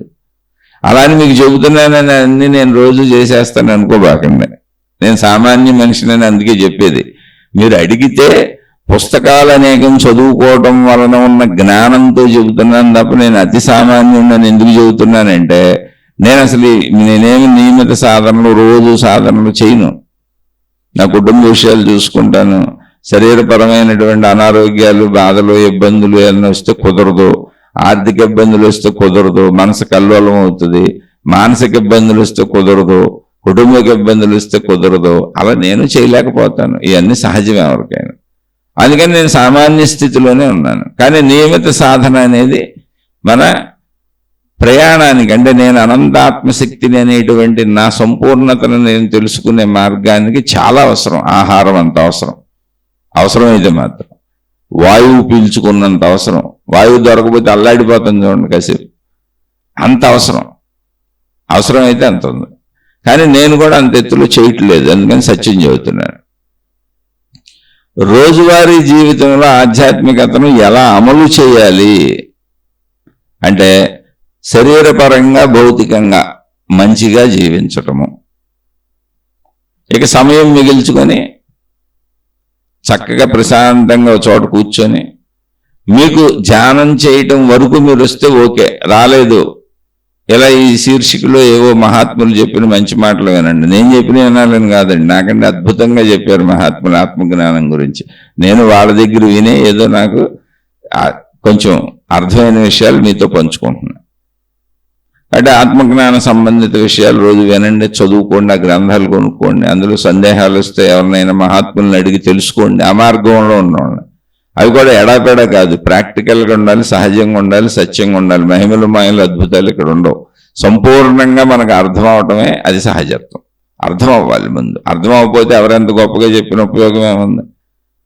కాబట్టి రోజువారీ జీవితంలో ఆధ్యాత్మికతను అమలు చేయటం అంటే ముందు అందరితో మంచిగా ఉండాలి, ఫస్ట్. 2, ఎంతో కొంత సేవాభావపు పనులు ఉండాలి, అంటే తిరిగి ఆశించకుండా చేయండి. అది ఇంట్లో వాళ్ళకైనా బయట వాళ్ళకైనా. ఇప్పుడు భార్యతోనే ఒకళ్ళు ప్రేమగా మంచిగా ఉన్నారు, తిరిగి నాతో ఉండటం లేదని అనుకోబాకండి, ఉంటే మంచిదే తీసుకోండి, అప్పుడు కూడా సేవ అవుతుంది. మీరు తిరిగి ఆశించినది ఏదైనా సేవ అయిపోద్ది. అందుకని సేవ అంటే బయట వాళ్ళకే చేయాలి, లేదా గురువులకే చేయాలి, లేదా మహాత్ములకే చేయాలి, లేదా ప్రార్థనాలయాల్లోనే చేయాలి, ఇంట్లో చేస్తే సేవ అవ్వదని అనుకోబాకండి. వృద్ధాప్యులలో ఉన్న వృద్ధులైన వృద్ధాప్యంలో ఉన్న మీ తల్లిదండ్రులను చూడటాన్ని మించిన అద్భుతమైన సేవ అసలు ప్రపంచంలో లేదు. మీ కుటుంబ సభ్యుల్లో, మీ అన్నదమ్ముల్లో, మీ అక్క చెల్లెళ్ళలో, మీ సొంత వాళ్ళలో, మీ భార్యాభర్తల్లో అవసరమైన వాళ్ళకి అవసరమైనది అందించడంలో మించిన సేవ అసలు ఏమీ లేదు. ఇప్పుడే అనారోగ్యవంతుడు అయిపోయాడు భర్త, పాపం ఏమీ చేయలేకపోతున్నాడు. ఇప్పుడు మరి ఆ భార్య అతనికి అన్ని చేయొద్దు? లేదా భార్య కొంతకాలం తర్వాత అనారోగ్యవంతురాలు అయిపోయింది, ఏమీ చేయలేని నిస్సహాయ స్థితి వచ్చింది, లేదా అలాంటి పిల్లలు పుట్టొచ్చు, అవకరాలతో పిల్లలు ఉండొచ్చు. అది ఏదో ఒక రకంగా మన అవసరం ఎప్పుడు ముందు. అందుకే నీ బాధ్యతలు ఫస్ట్, నీ కర్తవ్యాలు, నీ ఇంట్లో నువ్వు అన్ని సేవాభావంతో చేయి. అసలు తిరిగి ఆశించబాక. సేవాభావానికి నువ్వు ఎక్కడికి పరుగులు తీయక్కర్లా. గుళ్ళోకి వెళ్ళి ఊడిచొస్తే, లేదా ఇంకో ప్రార్థనాలయాన్ని తుడిచొస్తే, కడిగేసి వస్తే అది ఎవరూ నేర్పారు నీకు అట్ట. ఎందుకంటే అవన్నీ తుడిసి కడిగి శుభ్రం చేసి డబ్బులు ఇచ్చేవాళ్ళు కావాలి కాబట్టి. కాదు, నీ బాధ్యతలు, నీ కర్తవ్యములు అన్ని సేవాభావంతో చేయి. ఆధ్యాత్మిక ఎదుగుదల వచ్చినట్టే. ఎందుకనంటే అక్కడ మనం ఆశిస్తాం కుటుంబంలో, నా భార్య నాకు ఇలా అనుకూలంగా ఉండాలి, నా భర్త అనుకూలంగా ఉండాలి, నా తల్లిదండ్రులు అనుకూలంగా ఉండాలి, నా పిల్లలు అనుకూలంగా ఉండాలి. ఆశింపు ఉండేది ఎక్కువ ఇక్కడే, కుటుంబంలోనే. అన్నదమ్ములు, అక్క చెల్లెళ్ళు, స్నేహాలు, బంధుమిత్రులు, అక్కడ అన్ని చోట్ల సేవాభావంతో ఉండే అద్భుతమైన ఆధ్యాత్మిక ఎదుగుదల వస్తుంది నీకు. ఆశించే చోటేమో సేవాభావంతో ఉండకుండా గొడవలు పడి, నేను వెళ్ళి ప్రార్థనాలయాల్లో ఊడ్చొస్తాను, మా గురువు గారికి సేవలు చేసి వస్తాను, మా గురువు గారికి డబ్బులు ఇచ్చి వస్తాను, నేను వాళ్ళు చెప్పిన చోట మా సంస్థల్లో సేవలు చేసి వస్తాను, ఇంటికి వచ్చి భార్య పిల్లల్ని పీడించుకు తింటా, భర్త పిల్లల్ని పీడించుకు తింటా, చుట్టుపక్కల పీడించుకు తింటా, అత్తమామలను చూడకుండా, ఎవరికి ఏ సేవలు చేయకుండా, అదేం సేవాభావం? ఆలోచించుకోండి. అసలు అదే సేవాభావం అంటే. నీ కర్తవ్యములు, బాధ్యతలు ఎక్కడున్నాయో, నీ అవసరాలు ఎక్కడున్నాయో, నువ్వు ఎవరితో కలిసి బతుకుతున్నావో, నువ్వు ఎవరితో కలిసి జీవిస్తున్నావో, యజమానిగా ఉన్నావో, పనివాడిగా ఉన్నావో, ఎక్కడైనా ఏ బంధం ఉన్న చోటైనా తిరిగి ఆశించకుండా వాళ్ళకి చెయ్యి. అద్భుతమైన సేవాభావం బీభత్సమైన సాధన అయిపోద్ది, మామూలు సాధన కాదు. చాలా తొందరగా మోక్షం వస్తుంది నీకు. ఎందుకని? ఆశించే చోట కదా వదలాలి. ఆశించిన చోటకి వెళ్ళి చేస్తే ఉంది. ఇప్పుడు భార్య భర్త ఇంట్లో వాళ్ళందరూ ఒకళ్ళు ఆశించుకుంటారు, అవసరాలు ఉన్నాయి అక్కడ, అందుకే కలిసాం. అక్కడ సేవాభావం అక్కడ ఉపయోగించుకో. అలా తిరిగి ఇస్తే తీసుకోవద్దు నాకని బాగా. నువ్వు చేసేటప్పుడు సేవాభావంతో తిరిగిస్తే తీసుకో, ఇవ్వకపోయినా పర్వాలేదు. అలా చేయి. అన్నీ నువ్వు బ్రతకాలి కాబట్టి ఇచ్చింది తీసుకో, ఇవ్వకపోయినా పర్వాలేదు. అది సేవాభావం. రోజువారీ జీవితంలో మీ బాధ్యతలు, మీ కర్తవ్యములు, మీ కుటుంబము, మీకు సంబంధించిన వృత్తి వ్యాపార ఉద్యోగాలు, ఏ మనుషులతో కలుస్తారో, ఎవరితో కలుస్తారో అక్కడ అన్ని చోట్ల సేవాభావాన్ని అమలు చేసుకోండి. అదే ఆధ్యాత్మికత నిత్య జీవితంలో ఎలా అమలు చేయాలి అని. అంతే తప్ప ఇవన్నీ వదిలేసి నేను ఎక్కడికో వెళ్ళి వాళ్ళకి సేవ చేస్తాను, ఎక్కడికో వెళ్ళి అక్కడ ఊడుస్తాను, తుడుస్తాను, డబ్బులు ఇస్తానంటే అసలు అర్థం పర్థం ఉందో మీరే ఆలోచించుకోండి. సంబంధం లేని చోట చేసే దాని వలన వచ్చేది ఏంటి? అలానే దీనులు, హీనులు, ఆర్తులు ఉంటే బయట కూడా చక్కగా సహాయాలు చేయండి. కానీ ముందు ఎక్కడ మీకు బాగా అభివృద్ధి లభిస్తుంది, ఆధ్యాత్మిక అభివృద్ధి అంటే మీకు బంధనాలు ఉన్న చోట, మీరు తిరిగి కోరుకునే చోట, మీ కర్తవ్యములు, బంధాలు, బాధ్యతలు ఉన్న చోట మీరు సేవాభావంతో చేస్తే అసలు ఘర్షణే ఉండదుగా. అక్కడ కదా చేయాలి, అప్పుడు సేవాభావం వచ్చినట్లు లెక్క. మీకు ఎవరో రోడ్డు మీద అడుక్కునే వాళ్ళకి 10 భోజనం పొట్లాలు పంచి, 10 ఇడ్లీ పొట్లాలు పంచి, ఇంటికి వచ్చి భార్యా పిల్లల మీద ఎగిరెగిరిపడి, భర్త పిల్లల మీద ఎగిరెగిరిపడి, లేదా యజమాని మీద, పనివాళ్ళ మీద ఎగిరెగిరిపడి, అందరి మీద ఘర్షణలు పెడితే అసలు సేవాభావం ఎందుకైంది? నువ్వు అవి పంచబాక. ఇంట్లో చేసే పనులు, బాధ్యతలు, కర్తవ్యములు సేవాభావంతో చేయి. ఇస్తే తీసుకో. మరి నేను బతకాలి కదండి అన్నావు అనుకో, ఇస్తే తీసుకో.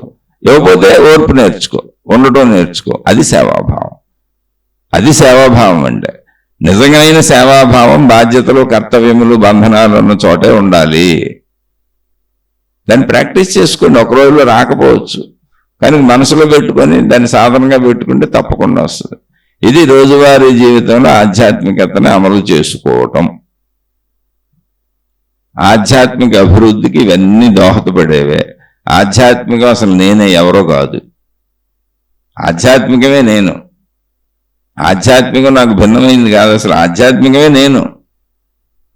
ఆ విషయాన్ని గుర్తించండి. ఏమైనా సందేహాలు ఉంటే తప్పకుండా అడిగే ప్రయత్నం చేయండి, మళ్ళీ చెప్పుకుందాం. సందేహాలు ఎవరు అడగాలి అంటే ఎవరైతే ఇవి అర్థమవుతున్నాయి, మాకు నచ్చినవి, మాకు బాగున్నవి, మేము ఇవి వింటూ మమ్మల్ని మేము మార్చుకుంటున్నాం, మాలో కొంత గుణమార్పు కలుగుతుంది, చెడును వదిలేసుకుని మంచిని పెంచుకునే ప్రయత్నం చేసుకుంటున్నాం అన్నవాళ్ళు మాత్రమే సందేహాలు అడగండి. అందరికీ అన్నీ నచ్చవు, నాకు కూడా అన్నీ నచ్చవు, అందులో పెద్ద విశేషమే ఉంది. లోకో భిన్న రుచి. అందుకని ఇది నచ్చని వాళ్ళు, ఇవి ఇష్టపడని వాళ్ళు అసలు వినబాకండి. ఒకవేళ పొరపాటున విన్నా మీకు నచ్చలేదు అనుకోండి, చక్కగా మీ మార్గాల్లో మీరు హాయిగా సాగిపోండి.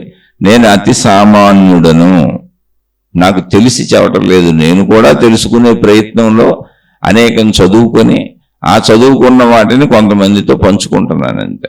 అది కూడా నా సెల్ఫ్, అంటే నా లాభం కోసం.